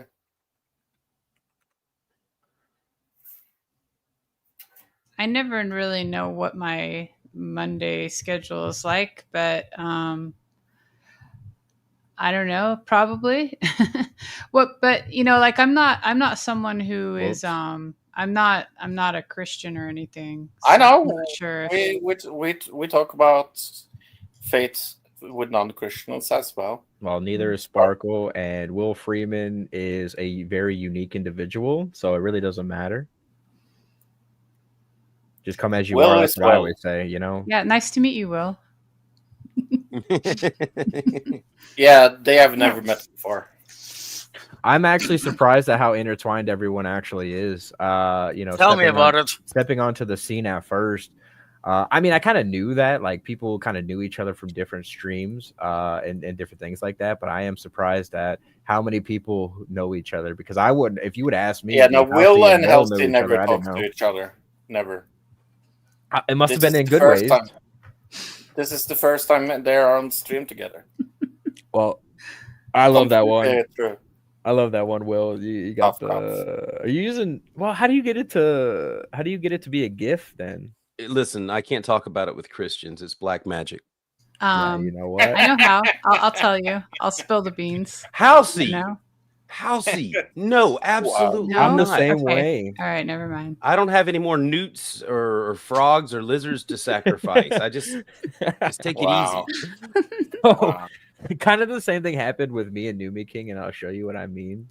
Which I kind of miss that guy a little bit. Not for any really good reason. I don't- other yeah, than- How the fuck are you missing a new me? Because he's such like a ridiculous person that he just makes me laugh all the time. Like not like I'm laughing at him, not necessarily with him. Wait, but, could you clarify what happened to him that you miss him? Because I just saw him like 2 weeks ago. well, I haven't seen him around in a while. Well, he's only been around. He's never been any other shape. Yeah, that's true, I guess. I don't know. That was a very good fat joke, Will. Aw. You know, it's just one of those things where it's like he doesn't have any beef with me. I don't really have any real beef with him. I do know some of his past actions are condemnable. And then you put that up there. Yeah, look at that. So he asked me how I did it, and I was like, "Wow, well, Numi, I can't reveal my tricks and my secrets to you, man. I can't tell you how I did it. You know, I just did it." And he wanted me to like make one for him and send it to him, but I was like, "Man, you got to pay me for that. I'm not just gonna give it away for free. This is like my shtick. That's It's your like, mojo. Yeah. Yeah, you know, I've had the same icon on this profile since the day I created it, and it's with the whiteout eyes, or you know, it's basically symbolizing like walking in the spirit. You know what I mean? A lot of people take it to be like, oh, it's demonic or whatever the case may be. No, it's just like sight or spirit instead of sight. And I made this because I've adopted Numi. This is me possessing Numi. So hold on. You're possessing Numi yeah. all by yourself, just you. Yep, just me. That's a big job. It is. How do you keep his hands out of his pants? Because I'm Danny Phantom also too. I'm this guy too. I'm the Phantom of Danny's. That's how. Yep. All right. All Danny's everywhere. Yep. Anyone named Danny, I'm the Phantom of. So Hang on. Okay. I guess I'll go with this one. You know, actually, I got other people too. There you go. Oh wait, hold on. I can't see it. 1 second. Which one is it? Oh yeah, Dark Danny. Yeah, I love it. I also have. No, you know what? I'm gonna pick this one because it's better. I like this one. I'm pretty horny in this picture. Yeah, this one shows my true nature. Where is that when is you scare Halsey, she lays down and just and freezes. It's amazing. You know, I gotta put this one on the big screen. It just won't fit, and you guys will understand why I say that here in just a second. Once I find it, let's go ahead and bring up my OBS and open. What is it with guys always talking about? Hey, I don't want to scare you, but it might not fit. What is that? So you'll know exactly why this won't fit on screen. Let me go ahead and find it. I got to go to my image files, and again, I'm the most professional streamer of all time. That's why. Yes, you are. Yeah. What the fuck are we even doing, guys? I don't know. Oh my god! See, that doesn't include the tooth Get gap, rid of it. so you need It's like a fucking potato. What the fuck is that? Bring it back. Bring it back. All right, sorry. Oh, dude, all right. oh. I want you to understand that this could be traumatizing for some because this is the last thing a lot of cheeseburgers have seen. This was you gotta hand it to Trace though. He does have some very kissable lips, don't you think? Halsey, get the fuck out of here. Get out. Max, He would eat you. Lipstick on him because they're kind of nicely shaped. No, that's how he gets his victims, right? They lean in for a kiss. I mean, I'm overweight, but fucking hell, Praise. What are you, 500 pounds? Like, Hey, what the you know, fuck? No, it's close. It really is close to that. All I gotta say Jesus. is, yeah, that's I gotta help that man somehow. You want to help him? Yep, gotta try. Talk him into fasting. Remind him that it's in the Bible. Tell him that he can do it up to a year if necessary without any real physical I'm a harm. brick wall. Oh man, I need a brick wall too. Actually, hold on, let me get a good brick wall. Actually, I have one. I forgot I made one the other day. That's really good advice, Will, because like he doesn't have to. No one actually has to even exercise to get something out of fasting and get some real progress, out of it. If that's difficult, if exercise is difficult. I'm just saying, for the sake of the cheeseburgers, he should just take a break. Where is my brick? Now I can't even find my brick wall. I'm getting mad. Oh, there it is. I could just imagine like 50 cheeseburgers, screaming, "Nah, don't eat us!" It's He's worse than like- that. It's worse than that, Sparkle, because you got to imagine being in the bag with the other cheeseburgers and hearing all the sounds. You know, your brothers Yeah. having their wrappers torn off and then stuffed into this nom nom machine. Nom, nom, nom. And then it's your turn, right? His big paw comes into the bag, lifts you up out of the bag, strips your wrapper off, where he stares at you, licking his lips.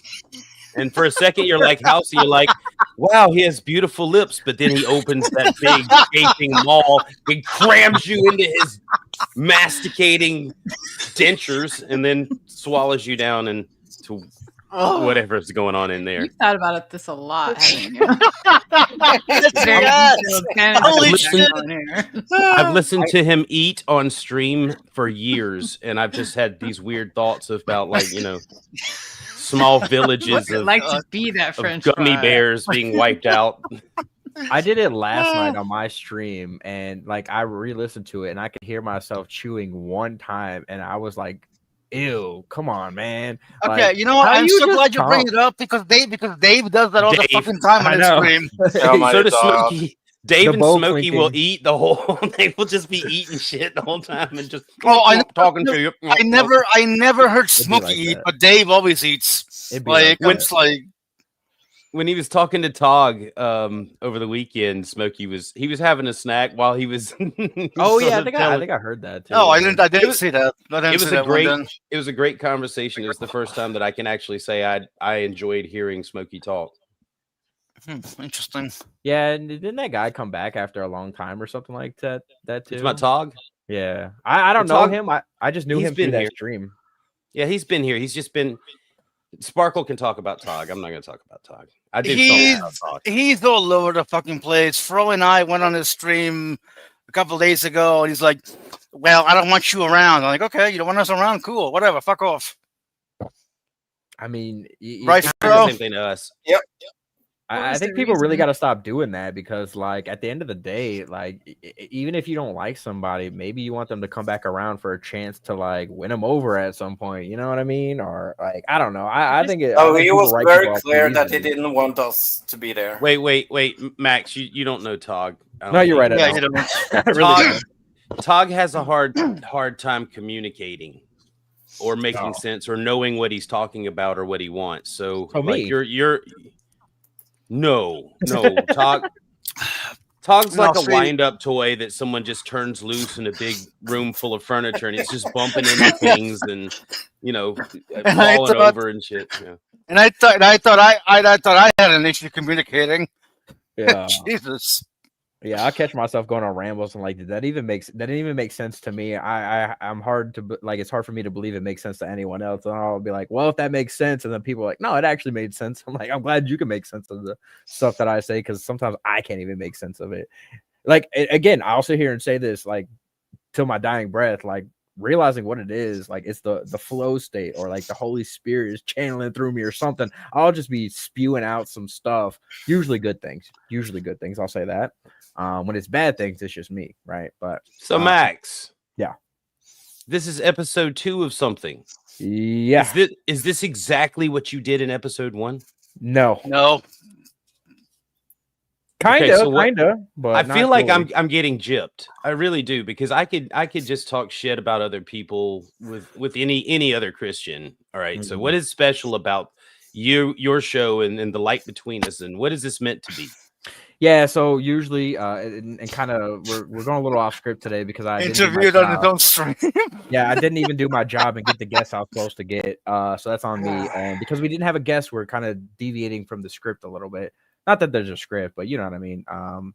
It's supposed to idea. be You me and got Fro. 5 guests. What the fuck or 4 guests? What the fuck are you talking about? Well, yeah, because the one guest was supposed to be Ryan, and I didn't do my job and get him to come on. So I figured I'd just open the floodgates today. Oh, I wish Oh, that would have boy. come through. I would have watched that. I would have loved Yeah. to watch you interview Ryan. I'm gonna get him on the next one. But Ryan is not an adversary of mine, so I'll probably go a little softer on him. I don't think he's an adversary of anybody's. Well, he tries to be, but Well, there are definitely people He's that look fine. at him as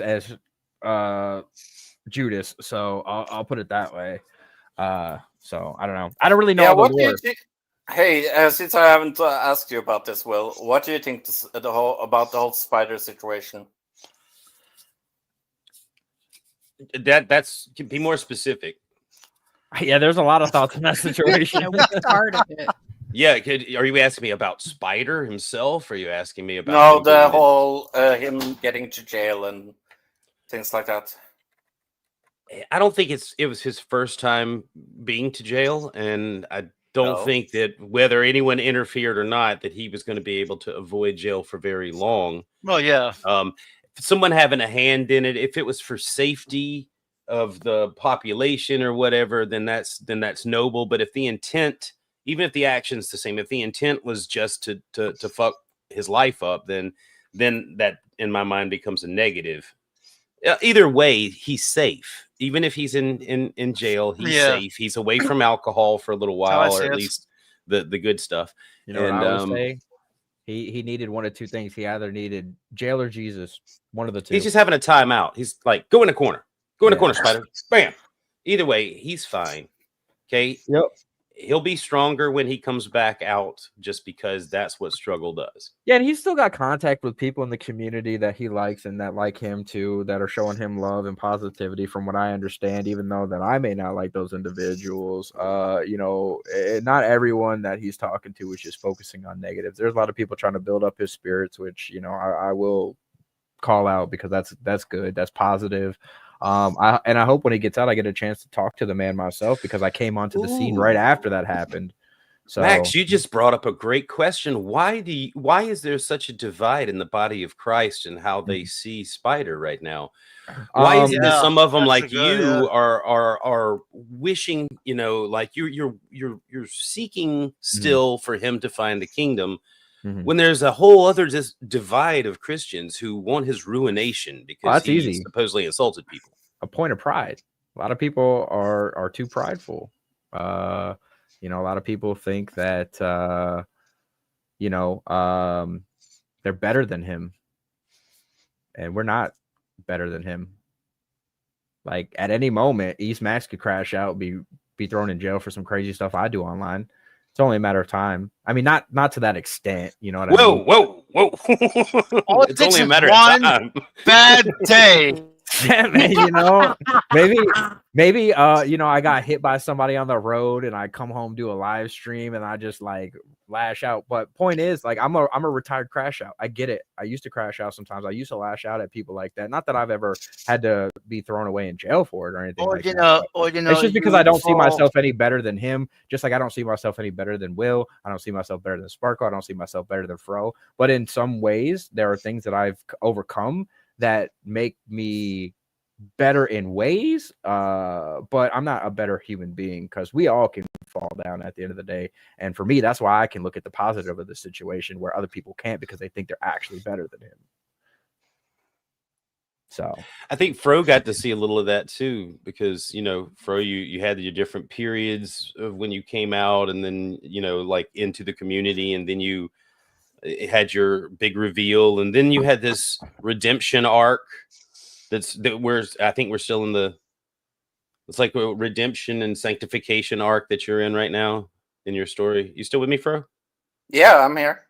Yeah. So you got to see that a lot of the Christians like took flying dumps on your head, and then a lot of them were just like, no, come, it's fine. You can still be a Christian. Doesn't matter what you did. And I'm going through that. Not to interject. Oh, sorry. Go ahead, Fro.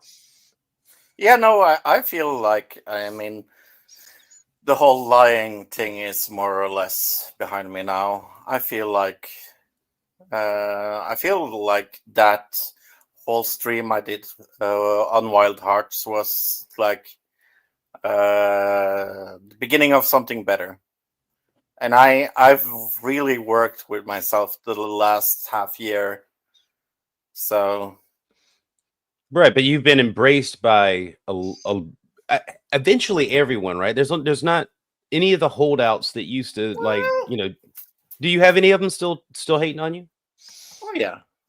Oh, me too, man. And I'm like the newest guy around here, and Yeah. I got some haters now from the Christian community. That's hilarious to me because, you know, the more you get to talk to me and the more you get to spend time with me, the more you'll probably grow to love me. But some of these people already cast judgment on me and don't know a single thing about me. And I've been marked and avoided by certain individuals, and I got a target on my back just because I hang out with certain people, and I think Well, that's hilarious. you have to, because you have to balance out the ones that don't like you. See, look, me and Halsey represent the pagan community, and we like you. See, Yeah, that man. that balances out the lost snobby Christians. You know, in a way, it kind of does Interesting. because they're probably walking closer to darkness than they will ever realize, and they Do you just think most Christians are snobby, Will? No. Well, most Christians, that's such a tough thing because now I have to go. All right, when he says Christians, who's he considering a Christian? I think there are a lot of Christians, and some of their denominations push them to be conceited and condescending towards non-believers. So there's a lot, especially it's condescension, and it's not just a Christian thing, but Christians do tend to walk around with a healthy dose of condescension. well, yeah, and they got the greatest excuse of all time. The price It's of in their the sin is script. paid for, so they Right. can do whatever they want. You know, they What- don't have to You feel know, bad about it. I really dislike the Christian that say you need to humble yourself before God. But then they say it to you like you need to humble yourself before them first, and then you can figure out how to humble yourself to God. Like a certain individual recently told me to basically like bow down to him. I was like, I'm not gonna bow down to you, man. Like, I mean, you know what I mean? Like, that couldn't have been a Christian saying that, right? No, Because not at all. Christians Definitely can't be not. worshipped. No, it was definitely not a Christian at all. It was a ghost. What? So why are you? I'm going to just ask you, Will. Why are you and Smokey always fighting? I don't think we are. Okay. Yeah, I mean, from I what was I've just in the. observed, it doesn't really look like fighting. It's just like back and forth, you know. Yeah, I'm not fighting with Smokey. I understand how he communicates and what he needs in order to feel like he's being engaged. Like he can act like he hates me, but I think he knows that I see him. And you know, he's going through this thing he's going through. I've had a hard time being able to tell what's genuine and what isn't this time with him. Yeah. But after listening to him talk to Tog, I think he's legitimately pondering all these things, even if if his faith hasn't wavered at all, and that part's an act. He's at least pondered the things that he's bringing up. And you know, one thing he says too, he says that he's tried to deal with a lot of things that most Christians won't even get to. And it's one of those things that kind of really opened my eyes because, you know, he really is a highly intelligent person. He's thought about the faith in ways a lot of Christians never even consider. Max, he's being intellectually honest about this for the first time since I've known him, and he's really looking at some of the same questions that I was dealing with when I deconstructed. Yeah, like I wouldn't want to say anything to him to like push him in one direction or another, but like he's going through the same processes. I'm listening to him on Togs talk about the exact same things that I was thinking when I was deconstructing, especially about certainty and evidence, and you know what the value of hearsay, and you know what happened in the early church with how the scriptures were edited for 400 years and things like that. You know, you know what, and I get condemned for this, but I had my same battle, I guess you could say, that Smokey is kind of going through now. I'm just on the other side of it. I did a lot of the wrestling. I got into a church, got backstabbed, really seen the evil inside the church and inside of Christianity, and it really turned me off to a point where I swore it off forever. And then slowly but surely, I wrestled with this idea, wrestled with this, wrestled with that. I argued this with myself, and I looked at all the atheist debates, and I looked at a bunch of Christian apologetics, and then I kind of found the truth I was really looking for. And then I kind of walked back into the faith. And it's not the truth I was looking for. It's just like, because I was able to wrestle with it so much, the foundation when I came back to the faith was much stronger than it was when I first entered. So I respect Smokey for being honest, because like he says, a lot of people will sit here and fake the Christian mask and claim to be Christian, but you can't see the fruit. You can't tell by their spirit because they have an evil spirit. And then it's like all these different things. A lot of Christians are lost in their ego. They can't even come down off the high horse to be humble and hang out with the brethren because they think that their brother is so much lesser than them. So why would I ever spend time with that person? So I give props to Smokey for being honest in that way. So I can just say that this is the first time since I've known Smokey that I've actually considered what he was saying is coming from really inside of him, like just honest, like where he's at, rather than having to carry everybody's expectations of what he's supposed to be or say, even though he was kind of like the fringe part of the Christian community anyway, because of his language. You know, that put him, he knows a lot of shit. Oh, absolutely. You know? And he's very bright, but like he kept discrediting himself with his language, and you know, he's kind of got an anger or rebellion thing going on, and it's against somebody. It's not, you know, absolutely. I don't want to say too much, because like I think he's going to return to Christianity. I don't think he's actually ever left. I think he's just dealing with the reality that you cannot be sure, you cannot know. Right. And that's hard for people, you know, every person.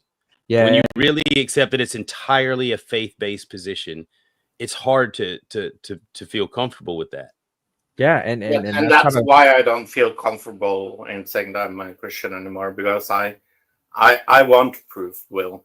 I think that's what the difference between me and Smokey is. Well, sometimes the proof is in the pudding. When you get yourself around enough people who actually authentically walk with Christ in the way that you're supposed to, with love and kindness and grace, then I think over time that seed will slowly start to grow and grow. And if I was a gambling man and I had to put money on the table right now, I would absolutely say Smokey is going to be coming back into the faith. But do I actually know if he will or not? Of course not.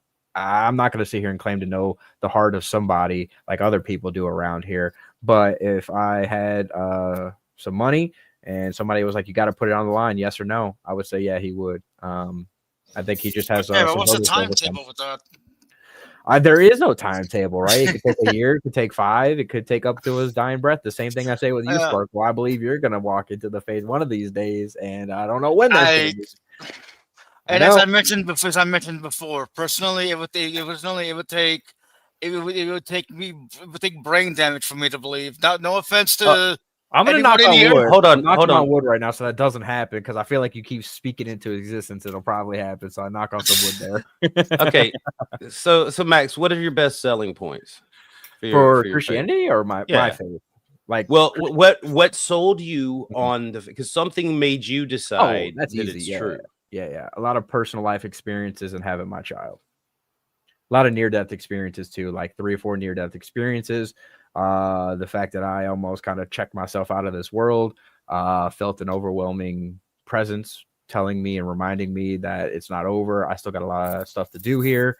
Then it was also having my child. Also, my selling point was seeing early on in the walk in my faith how evil, like, the religion of Christianity can be and is, and the fact that I was able to separate Christ from that and walk with Christ and not walk in Christianity, because I was walking with the religion, but I wasn't walking with Christ himself. Okay, all right. There's a lot of things. You're giving me too much. You're giving me too much that I can't even break down all the. All right, let's talk about Christ, because we got to a distinction when we got to Christ. Because everybody's got their back story until they're walking with their God, right?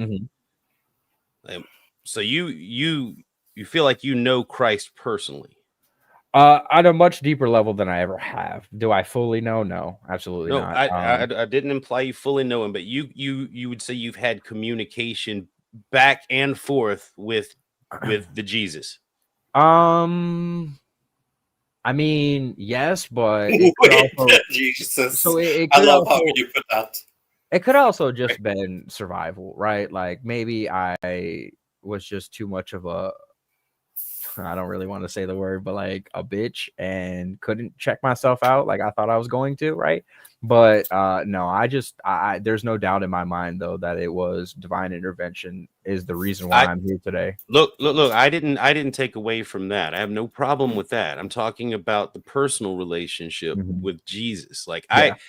I can, in my mind, when I hear you talk about a voice in your head saying it ain't over yet, in my walk, I would have said, yes, that's God, that's Yahweh telling me, or Jesus telling me. Well, it wasn't Keep like an going. Now, hold audible on. voice though. Go ahead.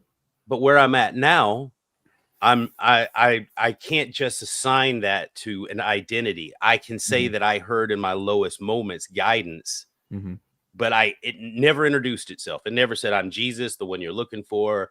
It never Oh, same, it but never identified. So that's me in my walk putting Jesus into the picture, and that's why I'm asking you, where did you insert Jesus yeah. into it? Trying to figure out what I was feeling and what I quote unquote heard, because it wasn't an audible voice that like popped into my head. It was like telling me very audibly that this is going to be okay. I got more work to do and all this stuff. It was just an overwhelming sense of relief in my darkest moments. And then I went to go research what that could have actually been. Now, mind you, I knew what Christianity was at this point, but I did not believe in it. Like I was an agnostic person who just was apathetic to Christianity. So that was not my immediate response. And matter of fact, I'm so glad that I wasn't born Christian, because I would have rebelled and never came back. So in my disbelief, I felt something that was like unexplainable to me, like divine intervention. And then I went to go look for Christ after that and found out that that's exactly what it had to have been. Or it was just my brain playing tricks on me. But I don't believe that because I didn't have belief in a God at the time anyway. So like, how could I do the mental gymnastics? But you are right now when you're making the leap to assign it an identity. If it didn't tell you who it is, you're assigning it a name and a I mean, at character. first I didn't. At first, it was just like I don't know. I just got out of it and was like, all right, that was kind of crazy. Woke up the next day, went about my life, did my stuff. But once I started to kind of like cement my belief in Christ, the easier life got. The more I was able to deal with certain things. So then over time, I was able to put the two and two together. But in that moment, I had no idea what it was. Can I tell you a very sad and true story? Like it wasn't like God came down. It was like, hey, I'm God. You're gonna be cool. It was just like something unexplainable happened to me, and then I went to go research what that could have been. And the closer I got to the truth, or closer I got to God, the more it made sense as to what that experience was for me. But it could all be wrong too, I just don't believe that.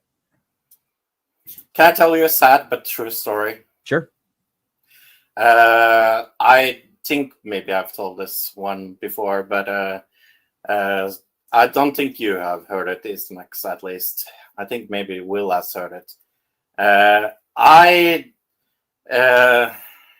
am chronicle suicidal, right? Mm-hmm. So I've tried to end my life in multiple ways. And one of the things I did was jump off a river, jump into a river from a bridge into ice cold water. When I was so out of my mind, drunk. I drank myself to do it. Then I jumped, and because there was a car coming right after I jumped, he saw that I jumped and jumped after me. Like, I don't know why he did it, but he just did. Him and me speak to this day, and I asked him why he jumped after me, and he was an atheist, and he said to me that I couldn't help it. I saw someone that was in distress, and then jumped after me. I'm very glad that he did. Like, I wouldn't be here if it wasn't for that. Yeah, man, I'm glad you're here too, because otherwise I wouldn't have a co-host. Exactly. But no, jokes aside, man, 100%. No, but do you think that was God guiding him, or do you think he just did it because he's Ooh, a good human that's a being? that's a great question because I think there is a power to the human emotion. Maybe he just thought you were such a good friend that he couldn't let you go like that. He didn't know But me. I, He was a yeah, so that, stranger to him. yeah, Yeah. so even when I was an agnostic Wait, individual, I would have done the same. yeah, because humans typically we protect our own species from, Mhm. and Yeah. we've all experienced low moments. So when we see that, we're transformed in that moment back to that time when we felt that same sort of giving up on life, and you just want to do everything you can to keep the person Now from I remember going absolutely through it. nothing, but I remember waking up in the hospital and being so fucking angry that I was still alive.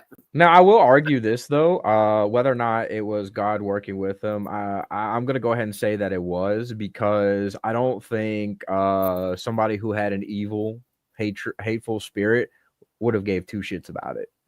You know what Okay, I I mean? I can even go along with maybe God was behind it, but which God? Oh, the Christian God. That's an easy question, Will. I It's mean, not easy. It's not easy. it is. It is for me. I'll put it that way. It is easy for me Well, because yes, if you're willing to assign everything, as being, God's doing, well, anything good, because well, I my don't think that you would assign the negativity in Fro's life that led him to that point to God. You would probably say would be the absence of No, God that not led him to that point. necessarily. No, no, no, not necessarily because unfortunately God will put us through some trials and tribulations to draw us closer to him, the Christian God, I'll say. That's kind of how I found my faith too. A lot of trials and tribulations that I couldn't fix on my own. And once I gave my ultimate surrender to the Christian God, yeah, it all started to Okay, work so out. trials and tribulations help us grow. And so that would imply that this God, the Christian God, wants people to grow into something. But to what end? What is the purpose of us gaining in character and knowledge if we're going to die? What happens on the other side where we utilize what we learned? I think once assuming heaven is real, I don't think it's really going to matter at that point. It's all about being able to Right. enter into a Right. loving relationship, and while we're gifted the life that we have, we are supposed to Max, be able don't to deal move with it. past what you just said, buddy. You nailed it right off the rip. Go back to what you just said.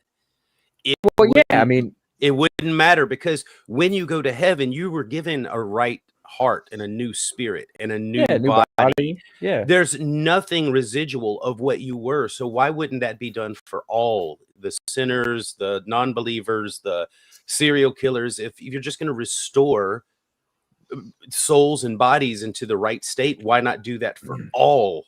Why I mean, annihilate or torture? it's a test of faith. You know, do you want a relationship with God or not? You know what I mean? And if you do What want a what relationship, value is faith? If you're God, you're the all-powerful God. Does it matter whether people believe it or not? You're still that thing.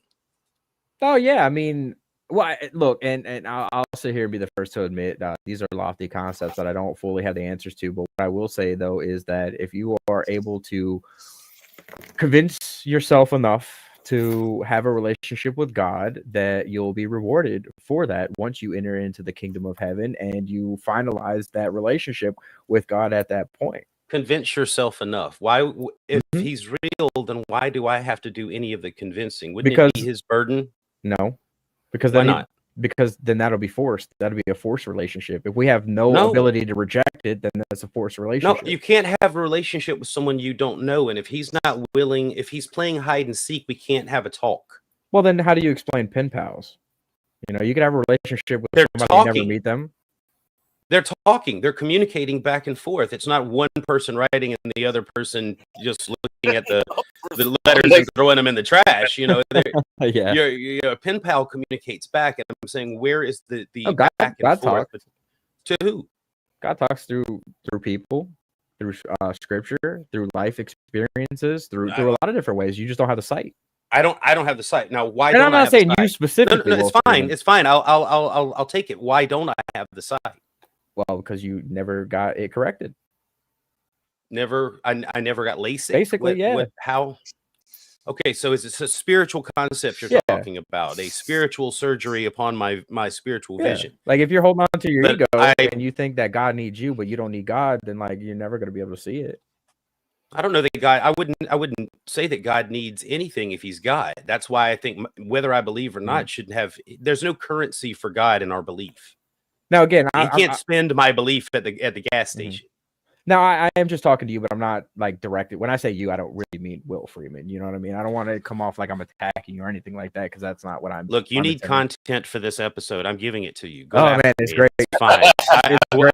Hey, I'm just making sure we're making sure that hey, we're on a discussion, right? You know, yes, that's all. So, yes, and you can ask Sparkle or Housey. I will not get mad. So it's one of those things, like you said, that like your faith can't be spent at the gas station, right? But what do you get at the gas station? You get a feel for the car. If you walk in with a credit card that keeps denying it, and you keep using that same credit card over and over again, you're not going to get no gas for your car. What is it fueling? That's fuel for the spirit. No, for God. For the spirit. Listen, I don't demand God believe in me. God demands that I believe in Him. What does He do with my belief? Repeat the question. Power it. God wants me to believe in Him. I'm not asking God to believe in me, right? So God wants a thing. He wants my belief. Now, what does He? How does that charge Him? Yeah, what does He get out of gas it? In your, what? Thank you, Fro. A more loving relationship, because if it's forced and you don't have the free will to choose Him, whether it's not more loving, He's still not talking back. He's still not answering. It's because you don't know how to talk to Him, Will. He's not there going we to respond. go. Yeah. There we go. And that's what I need. I need you to show me the proper way to reach your God. So fasting, prayer, talking with all walks of life, people from the faith, people from outside the faith. And the more people you interact and talk with, you'll be able to see who God's working in and who's not. And then you get to discernment, who's working for Satan, who's doing this, and then you start to really unlock a lot of different things ultimately at the end of the day. I mean, Max, no offense, but you really don't know Will's history or experiences. I don't either, obviously, but I just feel like, well, that's why I'm talking in general, not necessarily to like, hey, Will Freeman, these are the specific instructions you got to follow. These are just things that you got to do. You just said that Will doesn't have the vision or the voice, or I forget what you said. Well, yeah, I know you're trying to talk in generalities, but at the same time, you're also talking to Will. Yeah, if I was to give Will some specific instructions, it would be to stop trying to intellectualize it and start feeling it. And that's hard to do. That's like almost impossible for most people. That's why they never fully accept. Hold on. Let me process what your advice is. Your advice is to lay aside critical thinking and just believe something blindly. That's faith. Is that prudent? Yeah, 100%. Okay, can you justify that that's prudent to abandon critical thinking? You can't debate your way into heaven. I'm not sure that there's a heaven to debate my way into. I'm not sure that there's a hell to fear. I don't know that a God, if He's really that powerful, needs but see, now you're challenging, you're charging God with the fact that you might be smarter than Him, or the fact that you have the capacity. Well, I know, I can feel that coming off of you. We as human beings cannot fully comprehend the full. How will we measure? God. I'm open to the IQ test with God if He's willing to show up for the test. Well, then I would say spend some time in prayer and continue to challenge Him directly, and I bet you He will start to make a lot more sense. I can do it right now. I can do it. I can pray right now in the presence of all of you with no shame or fear, and we can put Him to the test. Well, yeah, it's not going to happen. Or you could pray. Happen right here. Well, where's your faith? What do you mean? My faith that He's going to work through you? You're just going to say it's not going to happen if I pray? Why would you assume that if I prayed right now that He wouldn't answer my prayer? You know what? You're right. Hey, I take that charge, man. You might absolutely be right. I just don't believe that that's how it works. It doesn't usually happen right away. It usually will be over. Then you could pray for me right here, and we could kind of notate the things that you pray and come back to it in a couple of weeks and see if anything changed. You don't want to put God to the test, right? Because that would be getting to know Him a little too much. It's above my authority to challenge Him in that way. Are you sure? Aren't you commanded to test the spirits? Within my own self, yeah. I can't do it for somebody else. Okay. Well, what I'm sorry, Halsey, go ahead. You've been quiet. I'm just trying to take this seriously, so it's one of those things where it's like I don't want to, in a Are way. you afraid of how it might look to God for you No. to No, to not at ask all. for such a thing?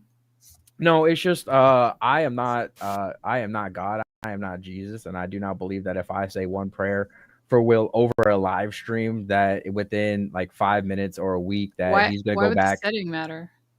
What do you mean? It's either like heartfelt and legitimate prayer, or it's not. Oh yeah, I mean, I'll Does it matter definitely. if it's on a live stream? Or...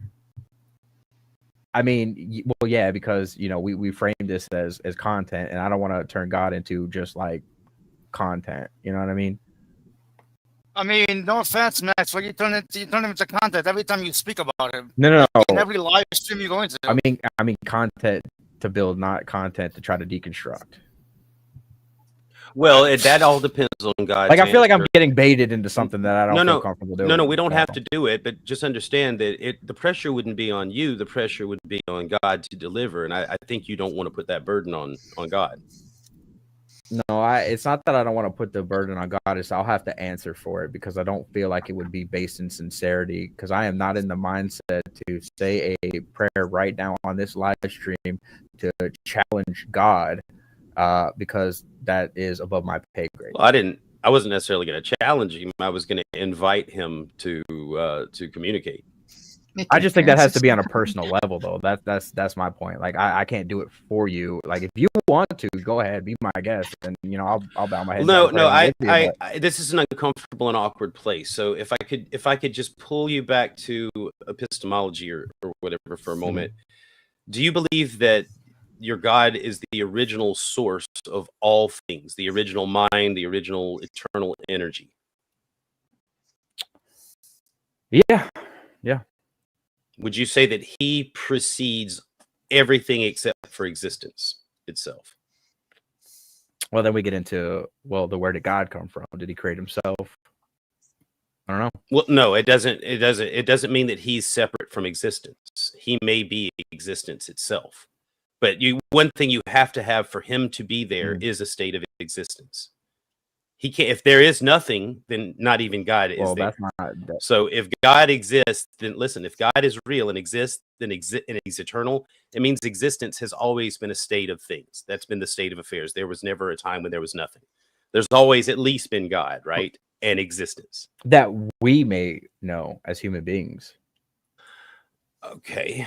Well, all of this is just us guessing it, because I'm trying to identify with your idea of a singular primary source being the God that is, whatever that is. Because I'm not going to jump to Yahweh yet. But you in your mind, that's where you're at. You're thinking Yahweh. Yeah. Nothing wrong with that. Okay. So if that is the only thing, if it was there a time when it was just the God and no matter, like no planets, no Earth. Oh, I'm sorry. Can you repeat that? There's a squirrel outside my window. I'm not even gonna lie to you, Will. You got the ADD going on, Bubba. Yeah, 100%. Okay, that's okay. All right. So, do you think that there was a time when it was just the God and there was no matter or planets or Earth or anything out there? It was just God. So perfectly in my monkey brain, I'm gonna say yes, but I don't actually know. No, I know we don't know any of this. This is just us talking about like where epistemology can possibly lead to. Yeah. So right, where do we begin? Brain, yeah, I mean, our reality had to start with his reality. Okay. All right. That's cool. So there's God, and then there's not anything probably else except for God, because he hasn't made anything yet. Now, you do think that all the things that were made then, if he's the primary source, came from his doings, correct? Yeah, and I'm still kind of struggling with could he have initiated the Big Bang, and then could God have been the hand that forced evolution and things like that? So I'm still kind of wrestling around with that. But yeah, I do. We're not even getting into the science. I do think he started like he turned the light switch on. All right. So whenever he turns the light switch on metaphorically and things begin to become matter, the substance, if he is the only thing in existence, if it's him, would that make the substance of all things also him? Yeah. Okay, so everything is God. Yeah, in different ways though. The Sure, trees yeah. are not exactly like God, and human beings are the closest thing to a God walking this earth, as demonstrated by our ability to adapt and overcome all of our environments. But yeah, I mean the trees are Just part of different God. shapes. It's just God shaped into different to tree shapes and rock shapes and us shapes. It's just all God. I mean, came from, but not a part of. So when did it become a separate? When did the substance of God separate from God Himself? I don't know. I'm going to use a very, very crude example, but it's like when we take a shit, it's no longer a part of us, right? Is that how you view creation? Not necessarily, but it's a very crude example. But it's like at some point, God can create everything, but that doesn't necessarily mean He's dwelling within every single small thing, everywhere. That's kind of the role of the humans. Like we have the spirit of God within us, and What isn't from God that is now? well, no, it's in all existence? from Him, but He's not dwelling within every single thing at all times. He has full control and full power over it, but I don't think the Holy Spirit is So existing in a he's rock. you've mentioned he's omnipotent. He's got all the power over it, but he's not omnipresent. He's not in everything. Like He could just turn up, like in my backyard as a rock and start talking to me if He really wanted to. But I don't really think that's something He chooses I don't know to if that's do on on a the regular table right basis. now. Yeah, I mean, Yeah. he could, I guess, but that's not what I'm talking about. What I'm talking about is the idea that if he is the primal thing Hmm. and all things came from his substance, that means all things remain his substance. Well, it's just kind of like a thought. Like, we all start off as a thought inside of the head of God, and then once it comes into creation, it no longer becomes a thought itself. It becomes that thing. Like if I were to write down on a piece of Why do paper you or a piece of assume that you poetry. are? Why do you assume that you exist in any way outside of God's mind? I don't necessarily think that I do. I just think Let that it me let starts me from one let thing, me and then we become let into me it. show you what I mean. You're a dreamer. I can tell, Max. You've had many a dream, some frightening dreams, some really happy dreams. You're a dreamer, aren't you? So actually, a funny story. It's been a long time since you had it. Just could you, for the sake of the, do you Yes, know what yes, it's like to dream? Okay, yes, so yes. in a dream, you're in a room somewhere, and I think we've all had the dream where we're running away and the floor feels wrong, but you're still feeling something. But let's just say Mhm, there's a table in the room, and you could put something on the table. You would register that table in your mind as a solid object. You would hear the clack of the coffee cup that you sat down in your mind, right? mhm, All of those things, the table, the chairs, the floor, you yourself, the other people in your dreams, none of those are separate from you.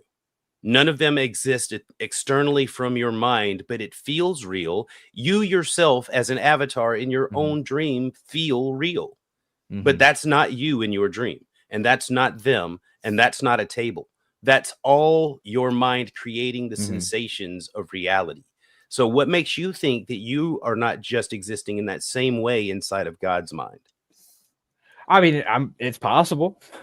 It's totally possible. I'm not ignorant enough to say that, we don't just live in a simulation. You know what I mean? In the mind of a God, I just don't believe that to be the case. And the reason why I don't believe that to be the case is It wouldn't because, be a simulation. Why did you bring simulation well, into because it? dream and simulation can kind of, they're parallels, but you're right. Well, More, we're more or talking less a about dream. God. Yeah, more We're or less a talking of dream.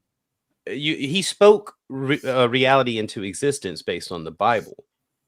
Yeah. Right, but speaking requires certain things like a voice and vocal cords and things like that in matter. So it's not necessarily about actual sound, the Well, the voice of God isn't necessarily the same voice that we humans use. So, exactly. Just like when you would say that he would talk to you, you wouldn't hear an audible voice. It would yeah. be some sort of thought.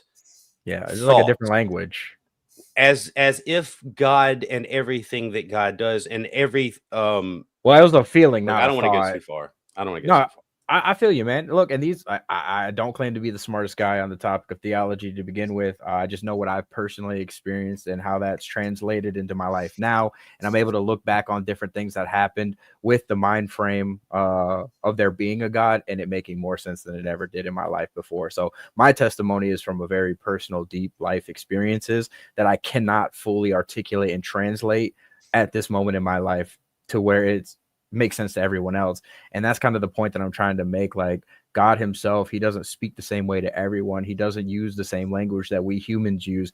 He could speak through a person. He could speak through an experience. He can speak through a negative experience. He could speak through the fact that you tripped over a random rock out of nowhere. And then all of a sudden, you know, that unlocks something in your mind. Or, you know, these are very, very lofty conceptual things that I don't fully understand with and I fully still wrestle with. But I do believe that God did create everything, but that doesn't necessarily mean that everything is God. And I know that sounds like a contradiction, but that can also be true. Did God create his adversaries? Yeah. For the purpose of being his adversaries? Well, I don't know. But what I do know is sometimes I get bored and I need an adversary to make myself better. Like, you're not that you're being an adversary, but like, for example, the fact that you're holding me, you're grilling me, like it's making me sharper. You know what I mean? And if it was just me by myself all the time, you know, it gets a little boring. So I don't know.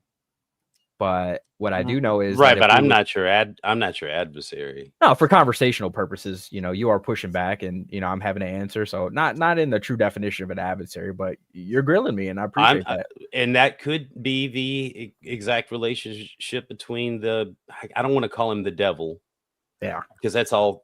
To me, that just sounds so hokey. Well, so like, no, I mean the adversary and the God, because you can't really. You could just use his real name, Samael. Well, they kind of created themselves. They kind of created themselves out of the rebellion that they felt within inside them to go against God in the first place, which makes no sense to me because if you're dwelling with God, create them to rebel? No, he's right. He's right. Max is hovering right over the target. Go ahead, Max. Finish it. I was just going to say, like, you know, out of the rebellion of God because of jealousy or you know, you wanted to think that you're better than God, you know, pride before the fall, you know, Satan didn't necessarily create himself. You said it, but then you didn't say it. I don't know what happened. So, how do they live with God? How do they live as the B'nai Elohim, the sons of God? They're with him eons and eons. Mm-hmm. How would they possibly think he was wrong or evil or mean or whatever? You know what I'm saying? Free will, which is hilarious because you are the will of the free, right? But Will Freeman, I would imagine if you were a really great God, it would be really hard to see you as evil. And if I knew that you knew everything and there was no way to defeat you, rebellion would seem just like a lost cause too. Well, I don't think God reveals his full glory to the angels. They're his sons. Just create a bunch more angels and stuff like that. The fact that humans came into existence made some angels jealous. We're the new creation. And God can be jealous, as is very evident in especially the Old Testament. God can be jealous, so why not the angels? The angels got jealous that humans were created. Let's talk about that for a second, because you said it. You brought it up. God can be jealous. Mm-hmm.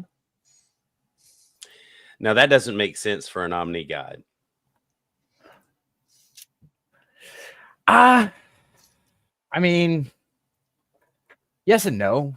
Like, if you create something, you want it to want you.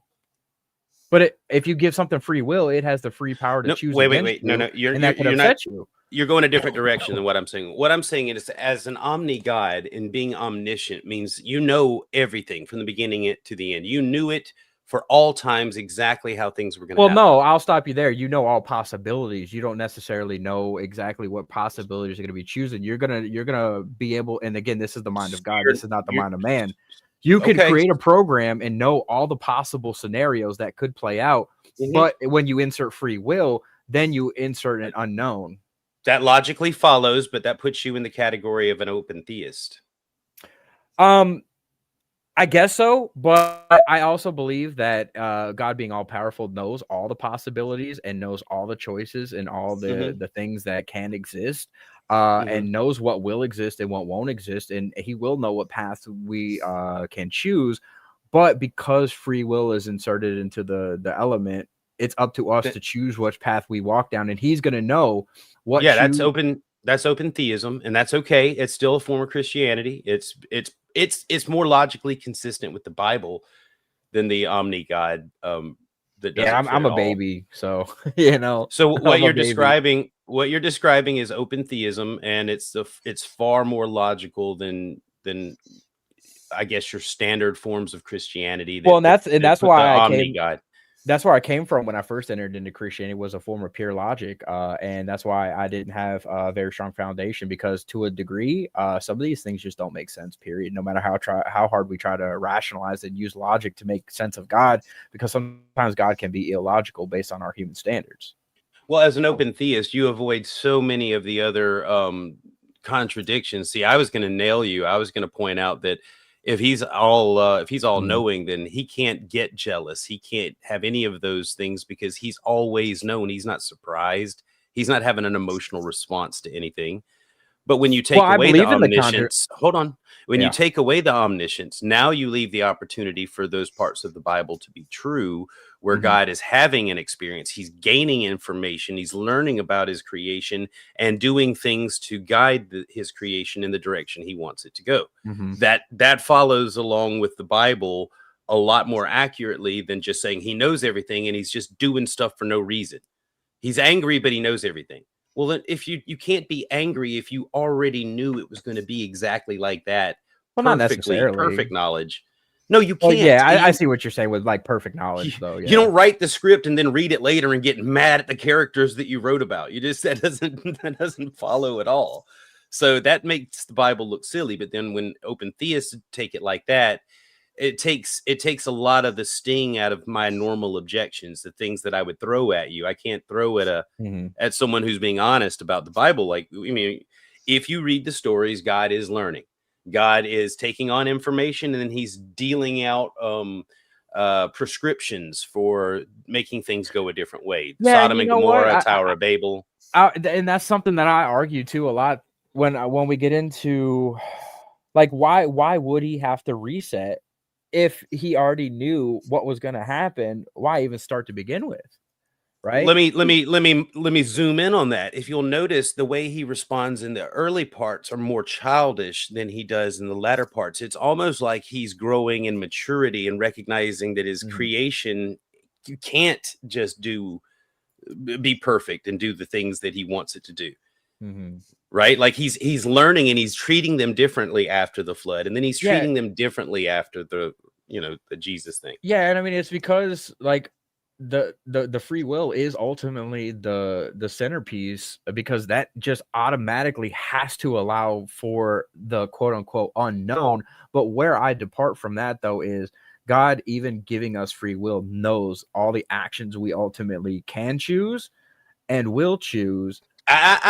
If you say and will choose, now you're going back to it's predetermined and just no, but he doesn't interfere sometimes with it, though, is what I'm trying to tell you. It doesn't. Listen, as soon as you add the omni into it, what it means is that there is one truth, one way, one decided thing that was decided in eternity.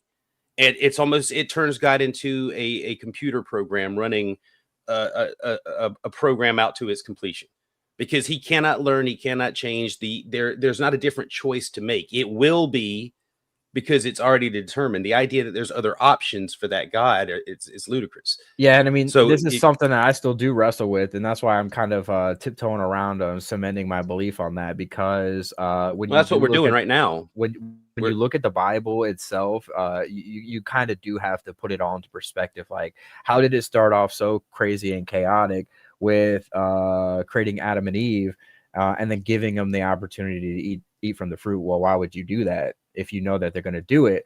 Well, if maybe you knew that they were going to do it, it's going to lead to a greater purpose, and then generations will come and things will happen, and then that'll foster like a healthier relationship. And that's a whole nother tangent. But why would you do these things if you knew that they were going to be why would you create these people if you knew they weren't going to choose you? But I think as we look at the Bible, God has definitely changed his mind on certain things. You know what I mean? He's given us chance after chance after chance after chance after chance after chance. So like God has definitely, I don't know if like we've evolved God and adapted it to our own understanding, or maybe God has been growing with us all along. And maybe at the end of the day, this is just a test for God just as much as it is a test for us. I don't really know. I'm gonna be honest with you. So this is an acquaintance of mine. He's been in the community for a while. He's been in and out of some of these little discussions, but his name is Christopher Fisher, and I have his book called God is Open. Mm-hmm. And I read it, and he makes probably the strongest case for open theism being correct that I've ever heard of anyone. But because it's about reading comprehension. But this is his channel. I'm gonna put the link. Yeah, I'll have to check it out, man. I'm But trying to this is- absorb all the knowledge. Yeah, I mean, you're not going to hear it and be like, I'm an open theist or anything like that. But it may help you decide whether you are or not. And he did this little everyone does this little Hitler reacting thing. So this is just him doing it about open theists. Excuse me. That was good. So is that conversation just acting like a story, or did it supposedly actually take place? No, I know the answer to that. Halsey.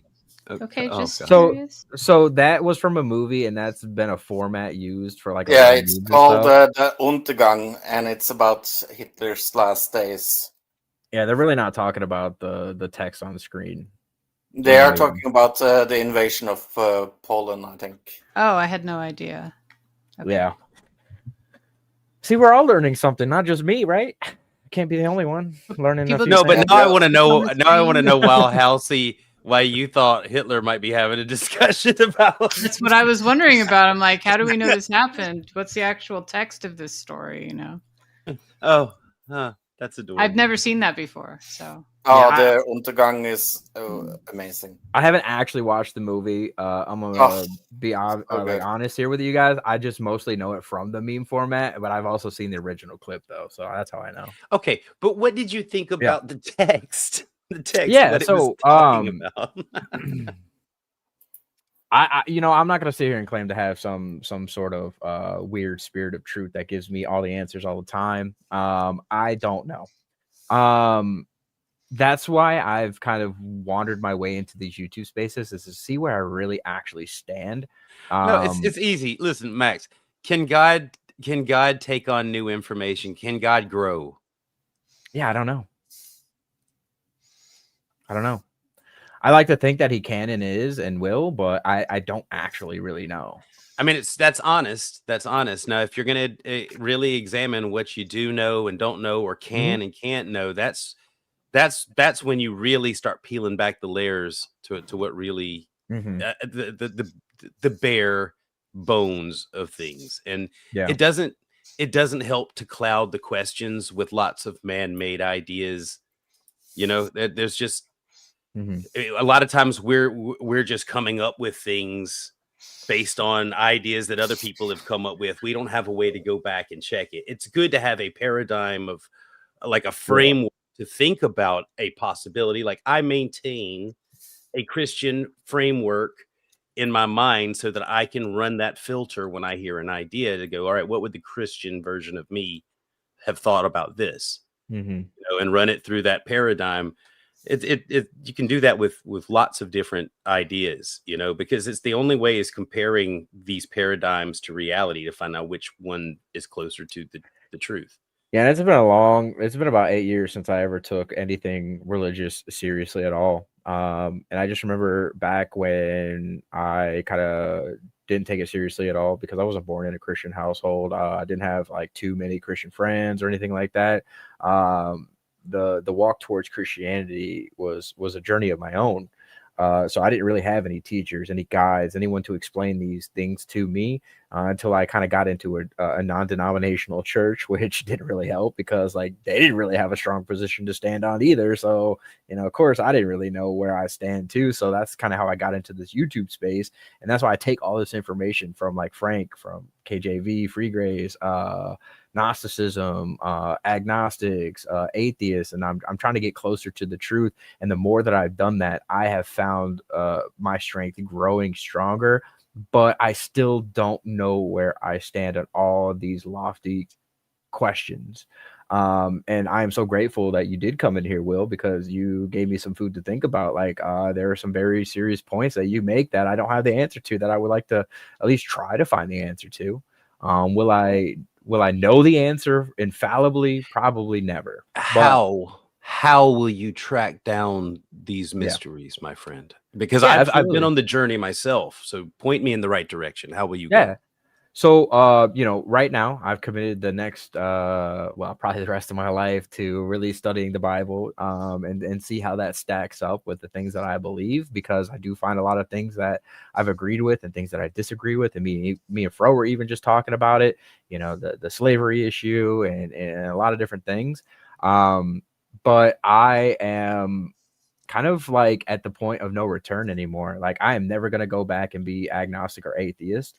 I will, for the rest of my life, operate under a Christian framework, regardless of whatever happens. I swore my life to Christ, and I am never backing down from that. I don't care if I'm wrong. Whoa, slow down. Okay. I don't. You don't care if you're wrong. Mm-hmm. I could about be. Jesus, but you've sworn an oath to. If you found out, all right, let's just go with this. If you swore this oath, but then you found out that it was absolutely false, would the oath still hold? Would you then be a hypocrite and continue to fake worship? And just because you can't believe once you found out that Santa wasn't real, you couldn't continue to believe in Santa. So you can't. I just want to throw the flag here, because you don't have control of that oath. If you were to find out different, you wouldn't feel bound to that oath. If you'd be like, oh, I was wrong about this, that oath, then no. I mean, because I had to swear oaths when I was a Seventh-day Adventist. Well, what I'm telling you, Will, is there's no ounce of disbelief in my body that Jesus Christ came and paid the price for our sins. There is no ounce of doubt in it. Now, I will struggle with doubt and wrestle with it, but what I'm trying to say is, through all of my life experiences, there's no way I'm here other than divine intervention, and I will go to my grave with that. Well, that's cool. That's cool. I just, but I owe it to myself to learn more about it. Right. You got to be careful not to lock yourself inside of a box like that, where you just refuse to think critically or to examine possibilities that might be true. Oh, you're right. If you're afraid to be wrong about something, you'll never grow. Like, God obviously gave us a brain, right? And a heart. Two different things. Obviously feelings aren't in the heart, but I think you get where I'm going. Like, we have our feelings and we have our ability to think. And you were supposed to use both of them in tandem. And I think some people are more heady and some people are more spiritual. And then it's all up to us to find the balance between the two. And I spent the better part of my life trying to disprove the existence of God to my own self. And I just never fully believed that there wasn't a God. So that was my starting point of, okay, well, obviously there's a God. I spent all this time wrestling around, but I still feel like there is. So obviously feelings and facts are two different things, but you do need to use both.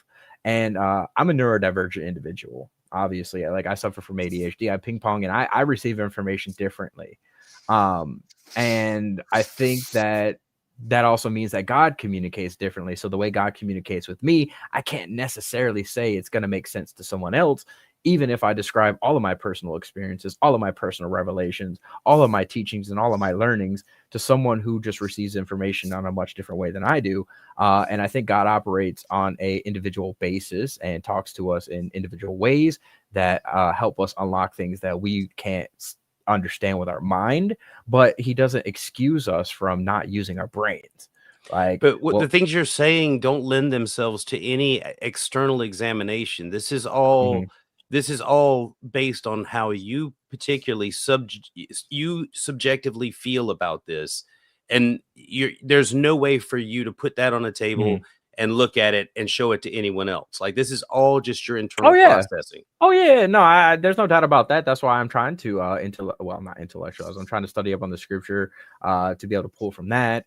Because obviously, I was just talking to Fro about this. My personal experiences don't matter to anyone else other than myself at the end of the day. Well, then why do you think that someone else's personal experiences written down in a book should matter to you? Because, well, okay, I kind of stepped on my own words there. They do matter to certain people, but to others they don't, right? Like, no. Well, I'm talking about the Bible. I'm asking you, why do you think the Bible, because it's someone else's experience, their words written down. Why do you think that should have value to you? What makes their diary special? I gotta learn from my elders. How are they your elders? They were older than me. More wise than me. Every oh, come on. There's a difference between being knowledgeable and being wise, though. Every book in the library is older than you.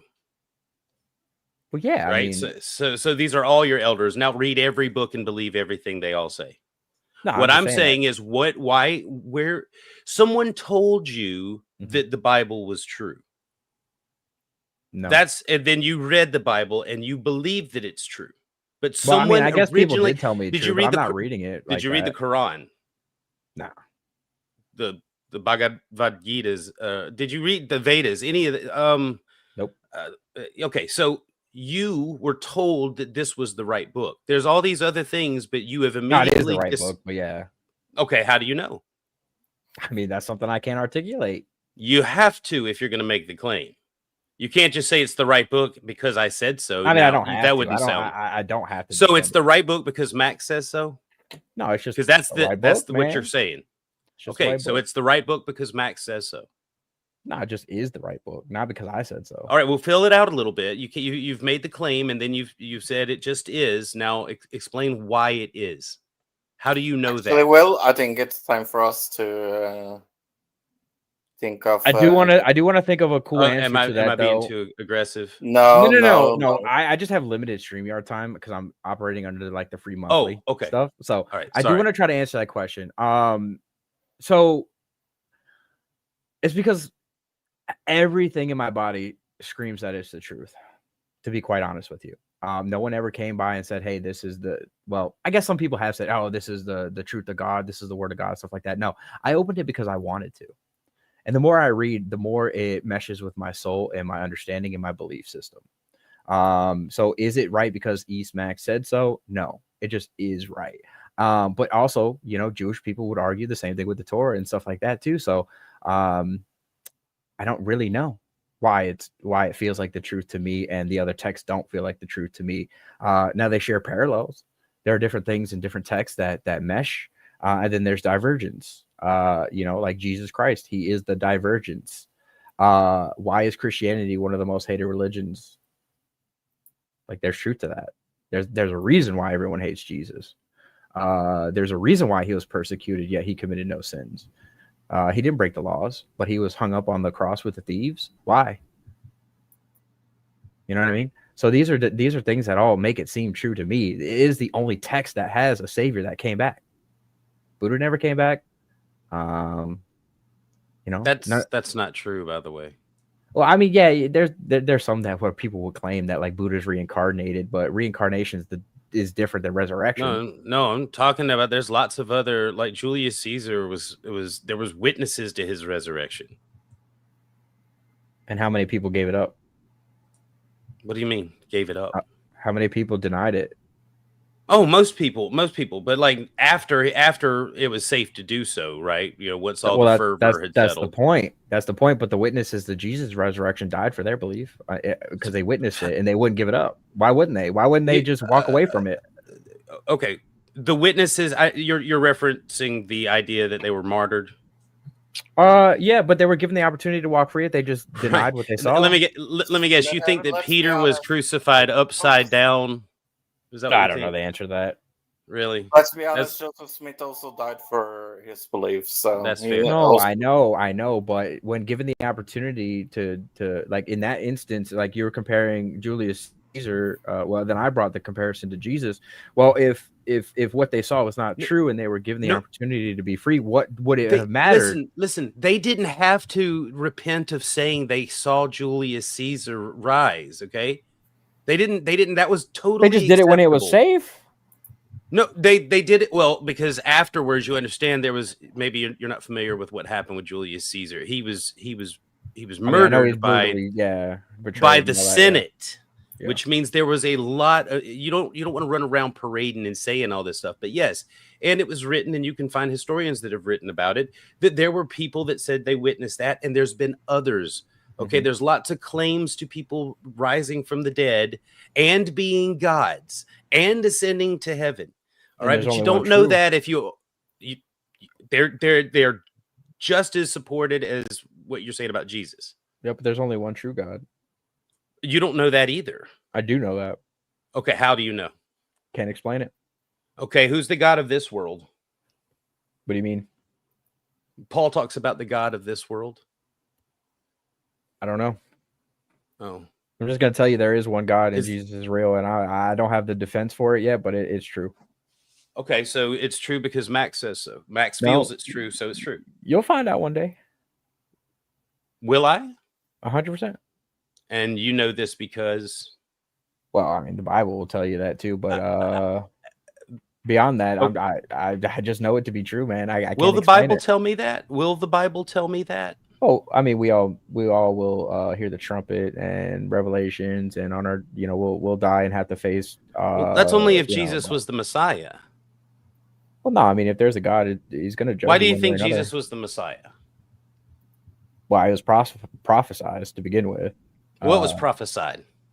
The fact Well, that he was can going we to come. take this next week? I swear to God. Oh, I'm sorry. Actually, you know what? Actually, you know what? For real, let's table that. Well, if you're free on Monday, definitely come back. Like, I would love to have more private chats with you too. Like, I don't know if you're on Discord or anything like that. Well, if you go off air, are you still able to talk? Because we can finish. This isn't absolutely. about being live. I don't care about that. Yeah, absolutely. I'm gonna throw everyone in the back. We're gonna do a little outro. This has been wild. Like, I'm really having fun with this. I'm really liking this. So I appreciate you coming through, Will. My pleasure. Hold on just a second. I'm gonna kick everyone out for a second. I'll bring us all back in a moment. All right. So as you can see, you guys, I am the biggest fool around town. Self-admitted, but it's true. I don't have the knowledge that I would like to.